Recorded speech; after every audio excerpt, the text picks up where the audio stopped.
Hello, नमस्ते दोस्तों, कैसे हो आप सभी? आई होप आप सभी बहुत अच्छे होंगे। आप सभी का स्वागत है हमारे यूट्यूब चैनल निमिजी नेट प्रो पे। दोस्तों, ये वीडियो आपके लिए बहुत ही इम्पॉर्टेंट होने वाली है। इसमें जो हमारा जून 2024 में यूजीसी नेट का एग्ज़ाम हुआ था, उसमें जो क्वेश्चन आए हम वो करेंगे। आपको पता ही होगा यूजीसी नेट एग्ज़ाम में काफ़ी बार क्वेश्चंस रिपीट होते हैं और ऑप्शंस भी रिपीट होते हैं। इसी तरीके से हम सारे टॉपिक्स को कवर करेंगे। आप आने वाली सारी वीडियोस को ज़रूर देखना। इसके लिए आप हमारा चैनल निमिजी नेट प्रो ज़रूर सब्सक्राइब कर लीजिए और घंटी का बटन ज़रूर दबाइए ताकि आपको हमारी आने वाली वीडियोस का नोटिफिकेशन आसानी से मिल सके।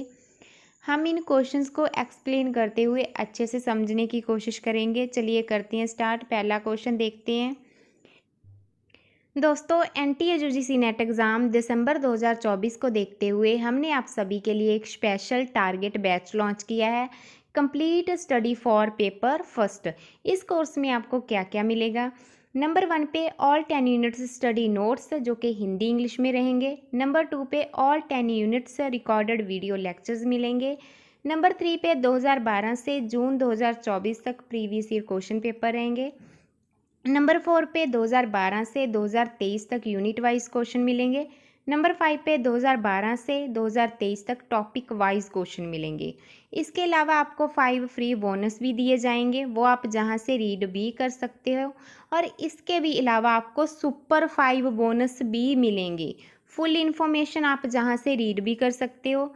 इसके लिए आप हमारा ऐप निमिजी नेट इंस्टॉल कर सकते हो। फुल डिटेल और अगर आपको कोई भी प्रॉब्लम आ रही है तो आप हमसे व्हाट्सएप पे भी कांटेक्ट कर सकते हो। वीडियो डिस्क्रिप्शन बॉक्स में ऐप का लिंक दिया हुआ है, व्हाट्सएप कॉन्टैक्ट नंबर भी दिया हुआ है। अगर आपको पेपर फर्स्ट के रिलेटेड कोई भी हेल्प चाहिए तो भी आप हमसे बात कर सकते हो। थैंक यू दोस्तों। Which one of the following are the sub divisions of implicit unconscious memory? जो हमारी अचेतन स्मृति है उसके कौन कौन से उपभाग हैं, कौन कौन से पार्ट हैं, सब डिवीज़न कौन से हैं, ये हमें बताना है। सबसे पहले है प्राइमिंग। प्राइमिंग क्या होता है? जैसे कि हमारे पास कुछ नॉलेज है, जहाँ कोई इन्फॉर्मेशन है, जहाँ हमने कहीं ना कहीं कुछ वर्ड्स पढ़े हैं लेकिन उस टाइम तो हमने भूल गए वो वर्ड्स। जब दोबारा से वो हमारे सामने आएंगे ना वर्ड्स, तो हमारे दिमाग में फटाफट याद आ जाता है हमको कि हाँ ये चीज़ तो हमने वहाँ पे पढ़ी थी, हमको याद आता है ना समटाइम्स। तो वही होता है प्राइमिंग। ये सब डिवीज़न है इसका। नेक्स्ट है एपिसोडिक मेमोरी। एपिसोडिक मेमोरी में क्या होता है कि एक व्यक्ति है, उसने कुछ ना कुछ अनुभव किया है, एक्सपीरियंस किया है, ठीक है, किसी विशेष समय पे या किसी विशेष स्थान पे किया है। तो जे क्या है? जे सब डिवीज़न नहीं है इसका। नेक्स्ट है शास्त्रीय अनुबंधन प्रभाव, जिसको हम क्लासिकल कंडीशनिंग इफेक्ट कहते हैं। इसमें क्या होता है? जो सीखने के माध्यम से विकसित होती है। इसमें हम कुछ ना कुछ सीखते हैं। जैसे कि कोई हमारे पास ट्यून है, हम उस पर डांस कर रहे हैं तो वो एक शारीरिक प्रतिक्रिया हम कर रहे हैं, सीख रहे हैं हम उन चीज़ों को। नेक्स्ट है सीमेंटिक मेमोरी, जिसको अर्थगत स्मृति कहते हैं। अर्थगत स्मृति में क्या होता है? ये कुछ फैक्ट होते हैं जहाँ नॉलेज होती है, ठीक है, जो व्यक्ति के पास होती है उसने कहीं और से ली होती है, तो इसको हम कहते हैं अर्थगत स्मृति और ये इसका हिस्सा नहीं है। और नेक्स्ट है कार्यविधिक स्मृति। कार्यविधिक स्मृति में क्या होता है? ये उन प्रक्रियाओं और कौशलों से संबंधित होती है। ये किससे संबंधित होती है? कौशलों से संबंधित होती है। जो व्यक्ति है उसने एक विशेष समय पे वो कौशल सीखे हुए होते हैं। जैसे सपोज दैट हम बाइक चलाना सीखते हैं, छोटे बच्चे तो बाइक चलाना नहीं सीखते हैं ना। जब टाइम आता है, बच्चा बड़ा होता है, 18 साल का होता है ना, तब वो बाइक चलाना सीखता है। तो यही इसमें होता है कि समय के साथ सीखी जाती हैं ये, जिसको कि हम कार्यविधिक स्मृति कहते हैं। तो इसमें जो राइट है वो हो जाएगा प्राइमिंग, एंड नेक्स्ट है शास्त्रीय अनुबंधन प्रभाव और नेक्स्ट है कार्यविधिक स्मृति। तो इस तरीके से जो राइट आंसर है वो हो जाएगा ऑप्शन नंबर सी। ए, सी और ई तीनों ही इसमें सही है। नेक्स्ट क्वेश्चन देखते हैं। According to national credit framework NCF, sorry जहाँ पे थोड़ी सी मिस्टेक हुई है, after obtaining bachelor degree honours research and engineering of programme duration of 4 years the credit level earned is. ये कह रहे हैं कि राष्ट्रीय क्रेडिट जो फ्रेमवर्क है उसके अनुसार 4 वर्ष की अवधि वाले प्रोग्राम की स्नातक डिग्री प्राप्त करने के बाद में डिग्री प्राप्त करने के बाद में जो ग्रहण किया गया क्रेडिट स्तर है वो कौन सा होता है? ऑप्शन दिए हैं 5.5, 6, 6.5 या फिर 7। पहले हम देखते हैं राष्ट्रीय क्रेडिट फ्रेमवर्क होता क्या है, जिसको कि हम NCF कहते हैं शॉर्ट में। ये भारत में शिक्षा और प्रशिक्षण दोनों के मानकीकरण के लिए एक ढांचा प्रदान करता है, ठीक है, जिसका उद्देश्य क्या होता है? शिक्षा और प्रशिक्षण, इसके जो भी कार्यक्रम हैं उनके लिए क्रेडिट स्तरों का मानकीकृत करना है। इसमें सिंपल सी बात यही है, शिक्षा और प्रशिक्षण के जो कार्यक्रम हो रहे हैं उनके लिए जो क्रेडिट स्तर हैं उनका मानकीकृत करना है। क्रेडिट स्तर होता क्या है? देखिए, ये एक माप होता है जो बताता है हमें, क्या बताता है वो? किसी पाठ्यक्रम का या फिर किसी डिग्री का, किसी पाठ्यक्रम या किसी डिग्री के लिए कितने टाइम का तो अध्यापन समय होगा, कितने टाइम उसमें शिक्षण होगा, ठीक है, ये सारी चीज़ें इसमें आती हैं। जिसका हाई क्रेडिट होगा ना, हाई क्रेडिट स्तर होगा, उसका जो पाठ्यक्रम है, ठीक है, वो ज़्यादा जटिल होगा, जिसका लो होगा वो सरल होगा। तो इसका जो राइट आंसर है ना वो है ऑप्शन नंबर 2, जिसमें से 6 राइट आंसर हो जाएगा। एक बार देख भी लेते हैं, 6 ही है, ठीक है जी। Next, which one of the following is the national coordinator of Swayam courses for non technical post graduation education? जी क्या कह रहे हैं कि non technical post graduation education है जो स्वयं में, उसका कोऑर्डिनेटर कौन करता है? ऑप्शन देखते हैं। सबसे पहले है all India council for technical education, जिसको के शॉर्ट में AICTE कहते हैं। अपनी जो शॉर्ट फॉर्म ध्यान में रखनी है, अक्सर एग्जाम में पूछ ली जाती है। ये AICTE क्या है? All India council for technical education. ये ना मुख्य रूप से टेक्निकल के क्षेत्र में मानक और पाठ्यक्रम के विकास के लिए जिम्मेदार है। हमें क्या पूछा है? नॉन टेक्निकल पूछा है। ये किस में जिम्मेवार है? ये टेक्निकल में जिम्मेवार है, ठीक है जी। नेक्स्ट ऑप्शन है national institute of technical teachers training and research. राष्ट्रीय जो तकनीकी शिक्षक हैं, प्रशिक्षण है एवं शोध संस्थान, इसको शॉर्ट में क्या कहते हैं? NITTTR, इसको शॉर्ट में जे कहते हैं, आपने ध्यान में रखना है। जे क्या है? जे भी तकनीकी शिक्षण और प्रशिक्षण में रिसर्च के लिए इम्पोर्टेंट है। किसके लिए? रिसर्च के लिए इम्पोर्टेंट है जे, और जे भी इसमें रोल अदा नहीं करता। नेक्स्ट है national council of education research and training, NCERT। NCERT आपको पता ही है, स्कूल की शिक्षा के पाठ्यक्रम के लिए, उसके विकास के लिए, स्कूल के विकास के लिए जिम्मेवार है।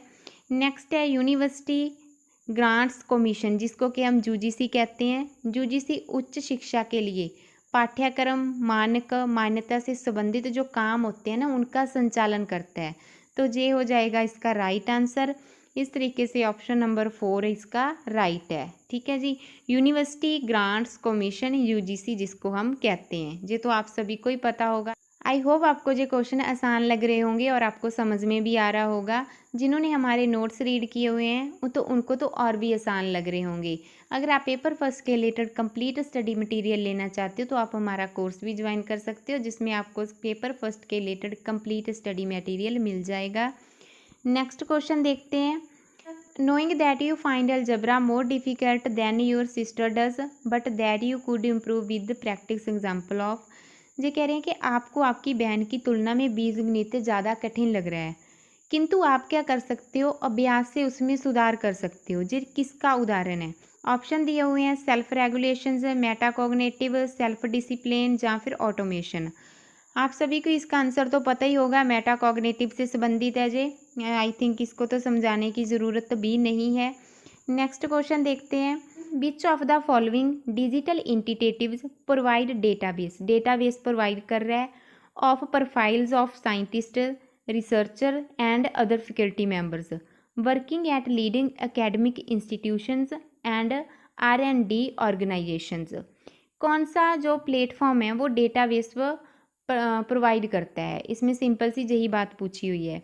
सबसे पहले स्वयंप्रभा है। स्वयंप्रभा क्या है? ये डायरेक्ट टू होम जिसको हम कहते हैं, जिसको DTH कहते हैं ना, फुल फॉर्म है डायरेक्ट टू होम।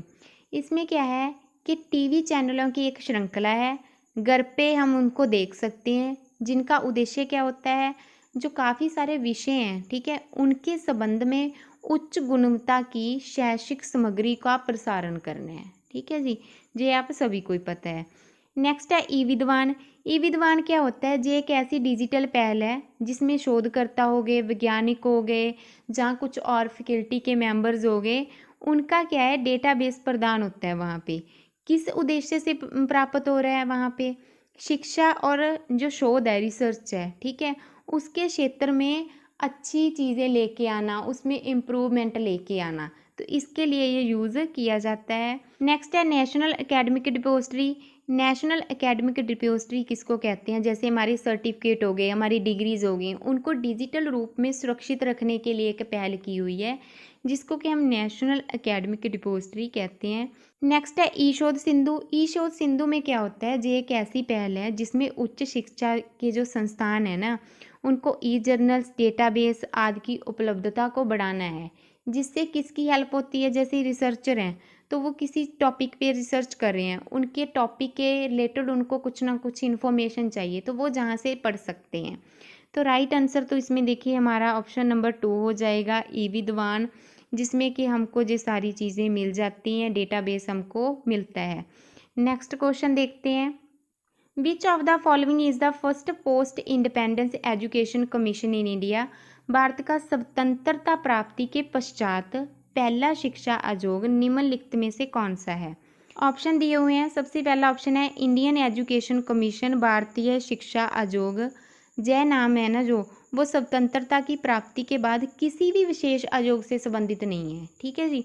नेक्स्ट है Calcutta university commission. Calcutta university commission था जो, यह आयोग 1917 से 1919 के बीच में गठित किया गया था, ठीक है।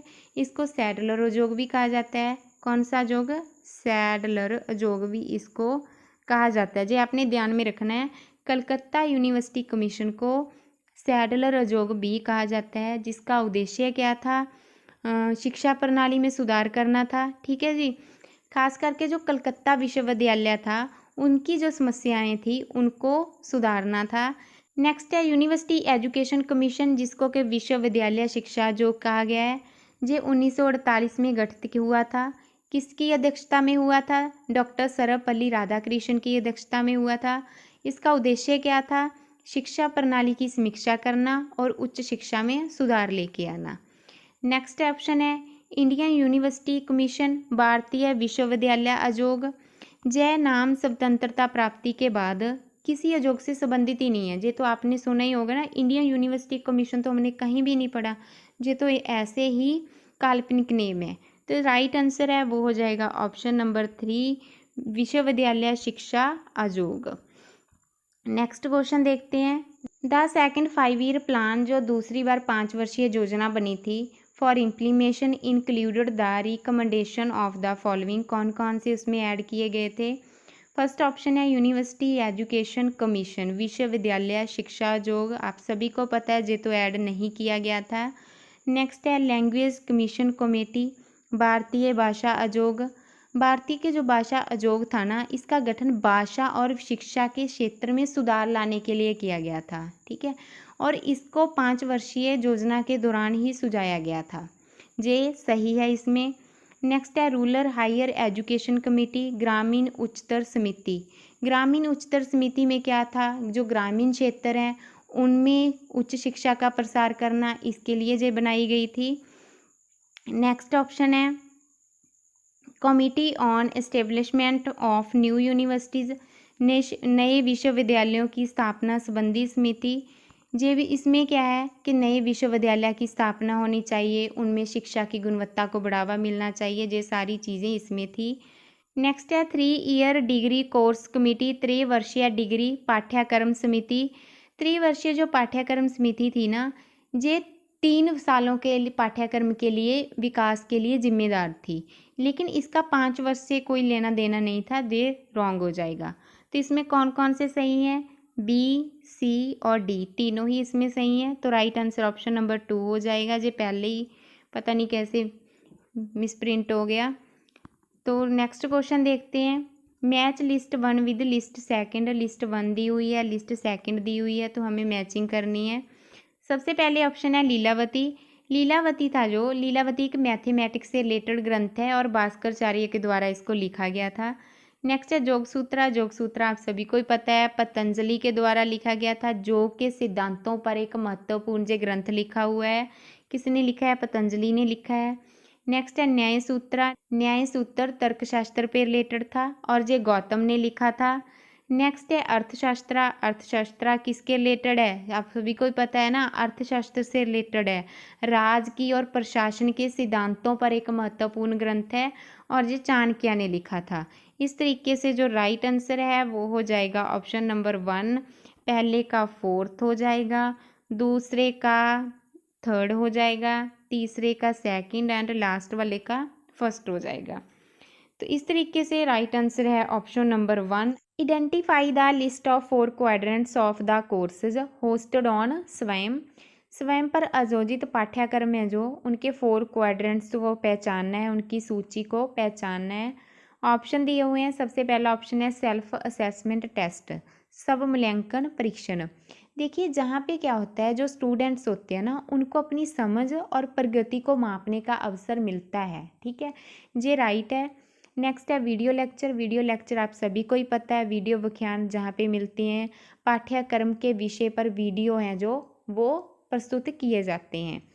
नेक्स्ट है online discussion for clearing the doubts. जो स्टूडेंट्स के डाउट हैं, ठीक है, उन पे भी इसमें विचार विमर्श होता है, उनमें भी डिस्कशन होता है। जे एक इंटरेक्टिव प्लेटफॉर्म है, जे भी सही है। नेक्स्ट है specially prepared reading material that can be download and printed. ये क्या कह रहे हैं कि विशेष रूप से तैयार पाठ्य सामग्री जिसे हम डाउनलोड कर सकते हैं या प्रिंट कर सकते हैं, ये भी सही है। हम जो पाठ्य सामग्री है उसे डाउनलोड भी कर सकते हैं और प्रिंट भी कर सकते हैं। ये सारी चीज़ें हमने थ्योरी क्लासेस में पढ़ी थी। नेक्स्ट है face to face interaction among learners. जो अधिगम करते हैं उनके मध्य आमने सामने का वार्तालाप। देखिए इसमें आमने सामने का वार्तालाप नहीं होता, तो ये राइट नहीं होएगा। कौन कौन से राइट हैं इसमें? सेल्फ असेसमेंट होती है, वीडियो लेक्चर्स होते हैं, ऑनलाइन डिस्कशन होती है डाउट क्लियर करने के लिए, और इसमें जो पाठ्य सामग्री है, स्टडी मटेरियल है, वो डाउनलोड भी हो जाता है और उसे हम प्रिंट भी कर सकते हैं। तो ABCD चारों ही इसमें सही है। राइट आंसर हो जाएगा option number 2 ABCD। Next question देखते हैं।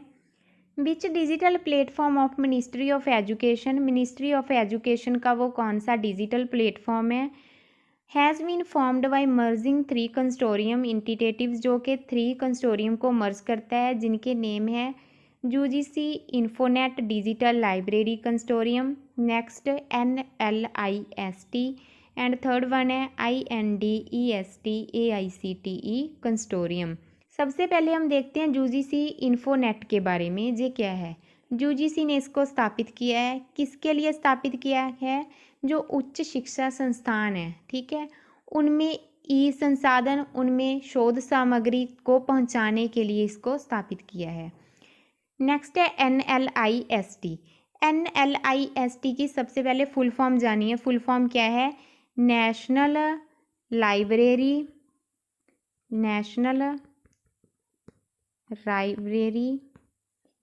एंड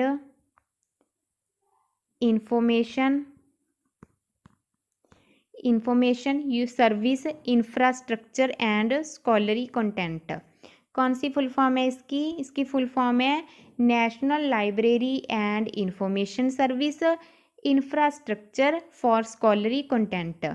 जैसे कि कॉलेज हैं, ठीक है, कॉलेज को जो ई कंटेंट प्रोवाइड करना है और एजुकेशन के लिए कोई सामग्री प्रदान करनी है, तो उसको उपलब्ध कराने का जो एक सॉफ्टवेयर है, जो एक प्रोग्राम बनाया गया है। नेक्स्ट है AICTE कंसोर्टियम। इसमें क्या होता है, जैसे इंजीनियरिंग हो गई या और टेक्निकल एजुकेशन है, उसके रिलेटेड जो सामग्री है या कुछ ना कुछ सोर्स हैं, वो उपलब्ध कराने के लिए इसको संचालित किया जाता है। और इसकी फुल फॉर्म है all India council for technical education. All India council for technical education AICTE की फुल फॉर्म है। तो ऑप्शन देखते हैं अभी। सबसे पहले शोध गंगा दिया है। शोध गंगा क्या है, इसमें क्या होती है, इसमें थीसिस होते हैं। थीसिस किसके होते हैं, रिसर्च के रिलेटेड होते हैं। जे इससे रिलेटेड नहीं है, जे रॉन्ग हो जाएगा। नेक्स्ट है ई शोध सिंधु। ई शोध सिंधु इन तीनों को ही मर्ज करके बनाया गया है, जिसमें कि UGC infonet digital library, NLIST and all India council for technical education, तीनों ही इसमें है। ठीक है जी, ये हो जाएगा इसका राइट। नेक्स्ट देख लेते हैं ऑप्शन ई विद्वान। ई विद्वान क्या है, जो एक डेटाबेस है, ठीक है, जिसमें रिसर्चर की और जो फैकल्टी के मेंबर्स होते हैं उनकी एक प्रोफाइल होती है, ये सही नहीं है। नेक्स्ट है शोध शुद्धि। शोध शुद्धि का क्या मतलब है, जैसे कि शोध है हमारी, हमने कोई रिसर्च की है, ठीक है, उसमें कोई कंटेंट चोरी तो नहीं किया गया, कोई प्लेगरिज्म तो नहीं है, उसको जांचने के लिए ये तैयार किया गया है। जे भी राइट नहीं है, तो इसका जो राइट आंसर है वो है ई शोध सिंधु। तीनों को मिलाकर ई शोध सिंधु ही बनाया गया है। नेक्स्ट क्वेश्चन देखते हैं। Employment of classroom technology needs clarity with regard to. इसमें क्या पूछा है, कक्षा में टेक्नोलॉजी को यूज़ करते हैं जब हम, तो किन किन पहलुओं की ज़रूरत होती है, किन किन पहलुओं की आवश्यकता होती है, तो वो हमें जानना है। सबसे पहले दिया है इंस्ट्रक्शनल मैसेज, अनुदेशन संदेश। इसका क्या मतलब है, कक्षा में जो भी शिक्षण हो रहा है, जहाँ कोई निर्देश दिया जा रहा है, तो वो स्पष्ट होना चाहिए। जो टेक्नोलॉजी का प्रयोग है ना, वो तभी इफ़ेक्टिव वे से हो सकता है जब जो शिक्षक है उनका जो संदेश है, जहाँ वो दिशा निर्देश है उनका, वो विद्यार्थियों के लिए सही हो और स्पष्ट हो। नेक्स्ट है कोर्स ऑब्जेक्टिव्स, पाठ्यक्रम उद्देश्य। इसमें क्या आते हैं कि जो पाठ्यक्रम का उद्देश्य है वो भी स्पष्ट होना ज़रूरी है, ताकि जो टेक्नोलॉजी है उसको सही तरीके से यूज़ किया जा सके, और जो टीचिंग है उसका जो एम है उसको आसानी से समझा जा सके। नेक्स्ट है टेक्नोलॉजिकल कॉम्पिटेंसीज। इसका क्या मतलब होता है, जो शिक्षक हैं और छात्र हैं, दोनों के पास जो टेक्नोलॉजी है ना, उनको यूज़ करने की पर्याप्त क्षमता होनी चाहिए। वो अगर उनको नॉलेज ही नहीं होगी कि कैसे यूज़ करना है, तो फिर वो इफ़ेक्टिव वे से वर्क भी चीज़ें नहीं कर पाएंगी। ये भी सही हो जाएगा इसमें। Next experience of failures. इसका क्या मतलब है कि जब हम टेक्नोलॉजी को यूज़ करते हैं, तो यूज़ करते समय सिस्टम में काफ़ी समय प्रॉब्लम आ जाती है, सिस्टम वर्क नहीं करता है, तो हमें इन चीज़ों का अनुभव होना ज़रूरी है, ताकि अगर कोई प्रॉब्लम आ रही है तो हम उसका सामना कर सकें। लेकिन जब पूरी तरह स्पष्टता की आवश्यकता नहीं है, बल्कि अगर ज़रूरत पड़ रही है तो हम इसको यूज़ कर सकते हैं। नेक्स्ट है इंस्टीट्यूशनल इंडोलसेंस। इसमें क्या होता है कि कोई संस्था है, ठीक है, उनमें निर्णय लेने की जो गति है वो धीमी है, जहाँ उनमें इम्प्रूवमेंट की ज़रूरत है वो इम्प्रूवमेंट नहीं कर रही। इस तरीके से वो कक्षा में जो टेक्नोलॉजी है ना, उसको इफ़ेक्टिव वे से पेश भी नहीं कर रही। तो राइट आंसर क्या हो जाएगा, राइट आंसर हो जाएगा ए बी सी, तीनों ही इसमें सही है। ऑप्शन नंबर जो 1 है वो राइट है इसमें। नेक्स्ट क्वेश्चन देखते हैं। In Buddhist thought self flexibility is built into the process of. बौद्ध विचारधारा है, उसमें जो आत्म चिंतन है निम्न में से किस प्रक्रिया में सन्निहित है।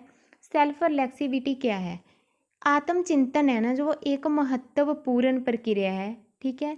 इसमें क्या होता है, आत्मा का निरीक्षण किया जाता है, ध्यान केंद्रित होता है, मानसिक शुद्धि होती है इसमें। इस तरीके से जो मन है ना, हम अपने मन पे कंट्रोल करते हैं, उसको कहते हैं हम कहते हैं आत्मचिंतन। ऑप्शन दिए हुए हैं। पावर ऑफ रिलेशंस, पावर शक्ति के संबंध। शक्ति के संबंध का तो इससे कोई मतलब ही नहीं है। इसका जो मतलब होता है वो सामाजिक और राजनीतिक शक्तियों के बीच का संबंध होता है। आत्मचिंतन से इसका कोई भी कनेक्शन नहीं है। नेक्स्ट है रिलीजियस चेंज। रिलीजियस चेंज का मतलब क्या होता है, आध्यात्मिक रूप से अपने आप को बदलना, ठीक है, आत्मचिंतन करना। बौद्ध धर्म में क्या होता था, ध्यान, आत्मनिरीक्षण, नैतिकता, इन सब चीज़ों पर जोर दिया जाता था, ठीक है जी, ताकि व्यक्ति क्या है अपने विचारों को शुद्ध कर सके। विचार उनके जो शुद्ध होंगे तो व्यक्ति भी वो अच्छा ही होगा। नेक्स्ट है वर्बल कम्युनिकेशन। वर्बल कम्युनिकेशन क्या है, जिसमें क्या है कि शब्दों के माध्यम से विचारों का आदान प्रदान कर रहे हैं हम, ठीक है, ये तो इसमें नहीं आएगा।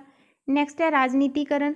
राजनीतिकरण क्या है, बौद्ध विचारधारा से बिल्कुल ही कनेक्ट नहीं है। ये तो राजनीति से ही रिलेटेड है, पॉलिटिकल लाइफ से ही रिलेटेड है।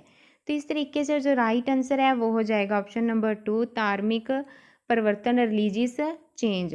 नेक्स्ट क्वेश्चन देखते हैं, which of the following are the national coordinator, कौन से वो नेशनल कोऑर्डिनेटर हैं जो अपॉइंट किए गए हैं फॉर स्वाइम कोर्सेज के लिए। ऑप्शन दिए हैं, Indian institute of management Bangalore, जिसको कि शॉर्ट में IIMB कहा जाता है, जे भी इससे रिलेटेड है, जे ऑफलाइन जो प्रबंधन के पाठ्यक्रम है ना उसको डिज़ाइन वगैरह जे करता है। नेक्स्ट है, जे सही है। नेक्स्ट है national programme on technology enhanced learning, इसको मुख्य रूप से IIT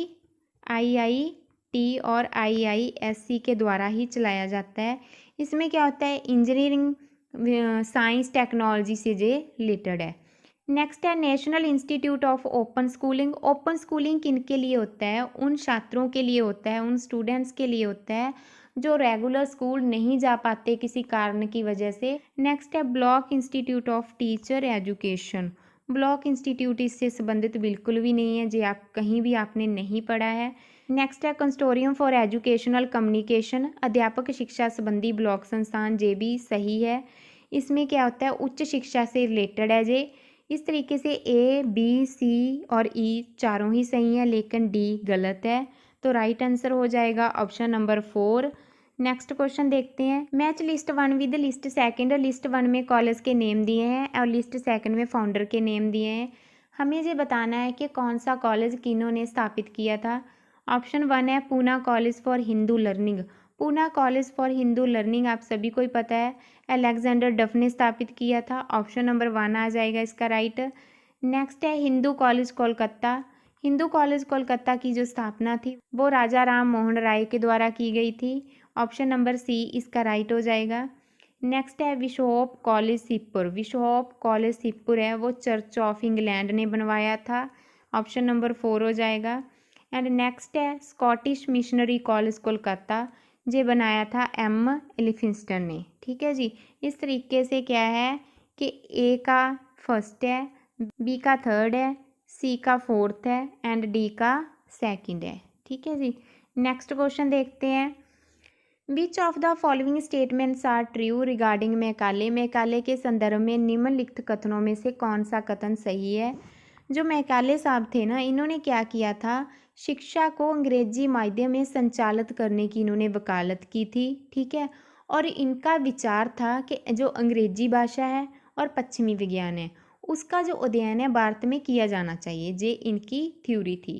पहला ऑप्शन है उसने शिक्षकों के रूप में अंग्रेजी बोलने वाले भारतीयों के प्रशिक्षण को प्रोत्साहित किया। आप सभी को हमने पहले बताया कि उसने इंग्लिश को प्रमोट किया था, इंग्लिश मीडियम को प्रमोट किया था। तो उसने क्या किया, जो इंग्लिश मीडियम में पढ़े हुए भारतीय थे ना उनका एक विशेष वर्ग तैयार किया। ठीक है, जो क्या करे, जो ब्रिटिश सरकार के अंग्रेज़ों के अधीन कार्य करे। ठीक है जी, और प्रशासक में जो प्रशासकीय काम है उनमें महत्वपूर्ण भूमिका वो लोग अदा करें। नेक्स्ट है उसने प्रशासकीय भाषा के रूप में फारसी को अंग्रेजी से प्रतिस्थापित करने में सफलता पाई। आप सभी को ही बताया है वो इंग्लिश को प्रमोट कर रहा था, तो उसने क्या किया, फारसी की जगह अंग्रेजी को प्रशासनिक और शैक्षिक भाषा के रूप में स्थापित कर दिया। नेक्स्ट ऑप्शन है वह उपयोगितावादी विचारों से प्रभावित था, जे भी सही है। उसका क्या मानना था कि सरकार की जो नीतियां हैं, ठीक है, जनता के कल्याण के लिए ही बनाई जानी चाहिए। तो उसका जो विचार था, उसने शिक्षा को एक उपयोगी उपकरण के रूप में देखा था, जिससे क्या है कि लोगों के जनजीवन में सुधार आएगा और जो भारतीय समाज है ना उसमें क्या होगा कि वो भी ब्रिटिश शासन के लिए वफादार बन जाएगा, उसकी ये रणनीति थी। नेक्स्ट है उसने उपयोगी अधिगम को प्रोत्साहित किया, जे भी सही है, उसने उपयोगी अधिगम को प्रोत्साहित किया था। उसका ये मानना था इंग्लिश है, जो साइंस है, पश्चिमी ज्ञान है, ये सारी चीज़ें भारतीयों के लिए बहुत बेनिफिशियल रहेंगी। चारों ही सही है। ठीक है जी, वो क्या था, वो इंग्लिश शिक्षा को प्रमोट कर रहा था, उपयोगितावाद को कर रहा था, फारसी को अंग्रेजी की जगह के प्रतिस्थापित उसने कर दिया था और उपयोगी अधिगम को वो बढ़ावा दे रहा था। इस तरीके से राइट आंसर है वो हो जाएगा option number 4, A, B, C, D चारों ही सही है। आइडेंटिफाई द करेक्ट सीक्वेंस, हमने करेक्ट सीक्वेंस को पहचानना है। Of the following research organisations according to their year of establishment, अनुसंधान संगठनों के उनके स्थापना वर्ष के अनुसार सही अनुक्रम को पहचानना है। सबसे पहले है Indian council of social science research, जिसको कि हम शॉर्ट में ICSSR भी कहते हैं, Indian council of social science research. तो इसकी जो स्थापना हुई थी वो हुई थी 1969 में हुई थी। कब हुई थी? 1969 में। किसकी हुई थी? Indian council of social science research. Next, national council for rural institute, rural जो इंस्टीट्यूट हैं जिनको शॉर्ट में हम NCRI कहते हैं, इसका जो स्थापना वर्ष है वो है 1958। 1958 में इसकी स्थापना हुई थी। कब हुई थी? 1958 में, राष्ट्रीय ग्रामीण संस्थान की। उसके बाद है Indian council for philosophical research, short में इसको हम ICPR कहते हैं, इसका जो स्थापना वर्ष है वो है 1977। 1977। नेक्स्ट है Indian council for historical research, जिसको हम शॉर्ट में ICHR कहते हैं, इसका जो स्थापना वर्ष है वो है 1972। कौन सा है? 1972। और उसके बाद है Indian institute of advanced studies, इसका जो स्थापना वर्ष है वो है 1962। ठीक है जी। एक बार आइडिया के लिए हम इनको लिख लेते हैं, फिर हम देखेंगे राइट आंसर कौन सा आएगा। जो Indian council of social science research है उसकी जो स्थापना वर्ष है वो है 1969। सेकंड का है 1958, फिर है 1977 आएगा। और जो हिस्टोरिकल रिसर्च है वो कब थी? वो 1972 में थी। और उसके बाद है 1962। देखिए सबसे पहले तो आएगा 1958। 1958 कौन सा है? National council for rural institutes. B किस में है? 2 नंबर ऑप्शन में है, तो जहाँ से क्वेश्चन पकड़ा जा रहा था BCCDA इसका राइट आंसर हो जाएगा, ऑप्शन नंबर 2। नेक्स्ट क्वेश्चन देखते हैं। When you try to predict the value of an outcome variable from one or more variables, ये क्या करें? जब आपके पास एक या एक से अधिक चर हैं, ठीक है, उनसे जो परिणाम प्राप्त हो रहा है उसके मान का अनुमान लगाने का जब आप जतन करते हो तो आप किसका प्रयोग करते हो? ये चीज़ इसमें पूछी हुई है। ऑप्शन दिए हुए हैं the Pearson product movement correlation, Poisson गुणन आकूरण सहसंबंध। ये विशेष रूप से तब हम यूज़ करते हैं जब क्या होता है, जब डेटा है वो दुर्लभ घटनाओं से संबंधित होता है, यही हमने इसमें याद रखना है। नेक्स्ट है विवेरिएट रेग्रेशन, इसमें क्या है कि एक स्वतंत्र चर है एक निर्भर चर है, उनके बीच का जो संबंध है उनका विश्लेषण जब हम करते हैं तो इसका हम यूज़ करते हैं। स्वतंत्र चर और निर्भर चर दोनों के बीच संबंध का विश्लेषण करने के लिए इसको हम यूज़ करते हैं। इसका प्रयोग किसके लिए किया जाता है? एक चर से दूसरे चर के अनुमान के लिए भी हम करते हैं, तो इसको हम कहते हैं विवेरिएट रेग्रेशन। नेक्स्ट है मल्टीवेरिएट रेग्रेशन, इसमें क्या होता है कि स्वतंत्र चर का यूज़ करते हैं, हम यूज़ करते हुए हम जो निर्भर चर है उसका अनुमान लगाते हैं। ये काफ़ी ना अच्छी टेक्निक इसके लिए मानी जाती है। नेक्स्ट है एनालिसिस ऑफ वेरिएंस, इसमें क्या होता है कि विभिन्न समूह हैं, काफ़ी समूह हैं, उनके बीच की जो डिफरेंस है उनको डिफरेंस को जांचने के लिए इसका प्रयोग किया जाता है। तो इसमें राइट आंसर हो जाएगा बी और सी। ठीक है जी, राइट आंसर है ऑप्शन नंबर 2। नेक्स्ट क्वेश्चन देखते हैं। If a research project is setup so that every day in the population of interest has an equal chance, उनके पास इक्वल चांस है of being in the sample the research involve. Simple language में हम समझने की कोशिश करते हैं। इसमें सिंपल यही पूछा हुआ है कि पॉपुलेशन के हर एक इंसान को, हर व्यक्ति को प्रतिदर्श में मतलब के सैंपल में शामिल होने का चांस दिया जाता है। जो किस प्रकार का ये सैंपल रहेगा? सबसे पहले है कोटा सैंपलिंग। कोटा सैंपलिंग में क्या होता है कि शोधकर्ता पहले एक कोटा को निर्धारित कर लेता है, फिर उस कोटा को पूरा करने के लिए नमूने का चयन करता है। ठीक है जी। नेक्स्ट है जजमेंटल सैंपलिंग। जजमेंटल सैंपलिंग में क्या होता है कि रिसर्चर है वो अपने निर्णय के आधार पर नमूने का चयन करता है इसमें तत्कालिक जानकारी होती है। और नेक्स्ट है प्रोबेबिलिटी सैम्पलिंग। प्रोबेबिलिटी सैम्पलिंग में क्या होता है, जे ना निष्पक्ष है और ये सुनिश्चित करती है कि हर एक सदस्य को चयन के लिए समान अवसर मिले। समान अवसर मिलना चाहिए, वो किस में आएगा, वो आएगा प्रोबेबिलिटी सैम्पलिंग में आएगा। नेक्स्ट है सुविधाजनक प्रतिचयन। इसमें क्या होता है कि नमूना चयन के लिए सबसे सुविधाजनक और आसानी से उपलब्ध प्रतिभागियों के इसमें जो रिसर्च करता है वो चुनता है, जो शोध करता है वो इसमें चुनता है। और इस तरीके से राइट आंसर है वो हो जाएगा ऑप्शन नंबर 3। प्रोबेबिलिटी सैम्पलिंग है वो समान अवसर देता है, गीता प्रतिचयन। नेक्स्ट क्वेश्चन देखते हैं। अरेंज द डिफरेंट स्टेजेस को अरेंज करना है। Involve in the process of deduction in the correct sequence. निगमन की प्रक्रिया में शामिल विभिन्न अवस्थाओं को सही अनुक्रम में व्यवस्थित करना है। ऑप्शन दिए हुए हैं। सबसे पहला ऑप्शन है रिवीजन ऑफ थ्योरी, सिद्धांत का पुनरीक्षण। इसमें क्या होता है कि हमारे पास कुछ परिणाम है, कोई सिद्धांत है या कोई थ्योरी है, हमने क्या करना है, उसको संशोधित करना है, जहाँ उसमें नया ज्ञान को ऐड करना है, नई नॉलेज को ऐड करना है, तो उसके लिए ये ज़रूरी होता है रिवीजन ऑफ थ्योरी। नेक्स्ट है हाइपोथेसिस कन्फर्म्ड और रिजेक्टेड। हाइपोथेसिस को क्या कहते हैं, हम कल्पना कहते हैं, ठीक है। इसमें यही होता है कि हमने ये जांचना होता है कि जो हमारी कल्पना है वो सही है या वो गलत है। नेक्स्ट है फाइंडिंग्स। फाइंडिंग्स को हम परिणाम कहते हैं, निष्कर्ष भी इसको कहा जाता है। जब हमने डेटा को कलेक्ट कर लिया, डेटा को कलेक्ट करने के बाद उसके आधार पर हमने परिणाम निकाला, मतलब कि निष्कर्ष को तैयार किया, तो ये एक चरण क्या होता है, डेटा के विश्लेषण पर ही आधारित होता है, जो फाइंडिंग्स होते हैं। नेक्स्ट है डेटा कलेक्शन। जो निगमन प्रक्रिया है ना, इसकी शुरुआत ही डेटा कलेक्शन से होती है, आपने ये याद रखना है। इसमें शोधकर्ता क्या करता है, अपनी ज़रूरत के अनुसार इंफॉर्मेशन को इकट्ठा करता है, डेटा को कलेक्ट करता है। तो देखिए सबसे पहले तो आपको बताया कि डेटा कलेक्शन ही आएगा इसमें, डेटा को कलेक्ट करता है। डेटा को कलेक्ट करने के बाद वो क्या करेगा, फाइंडिंग्स परिणाम तैयार करेगा, ठीक है जी। परिणाम को तैयार करने के बाद फिर वो कल्पना करेगा कि वो सही है या नहीं। एंड नेक्स्ट है रिवीजन ऑफ थ्योरी। फिर वो उनमें कुछ ना कुछ चेंजेस करेगा, सुधार लाने की कोशिश करेगा, इम्प्रूवमेंट करने की कोशिश करेगा। इस तरीके से जो राइट आंसर है वो हो जाएगा ऑप्शन नंबर 2 DCBA।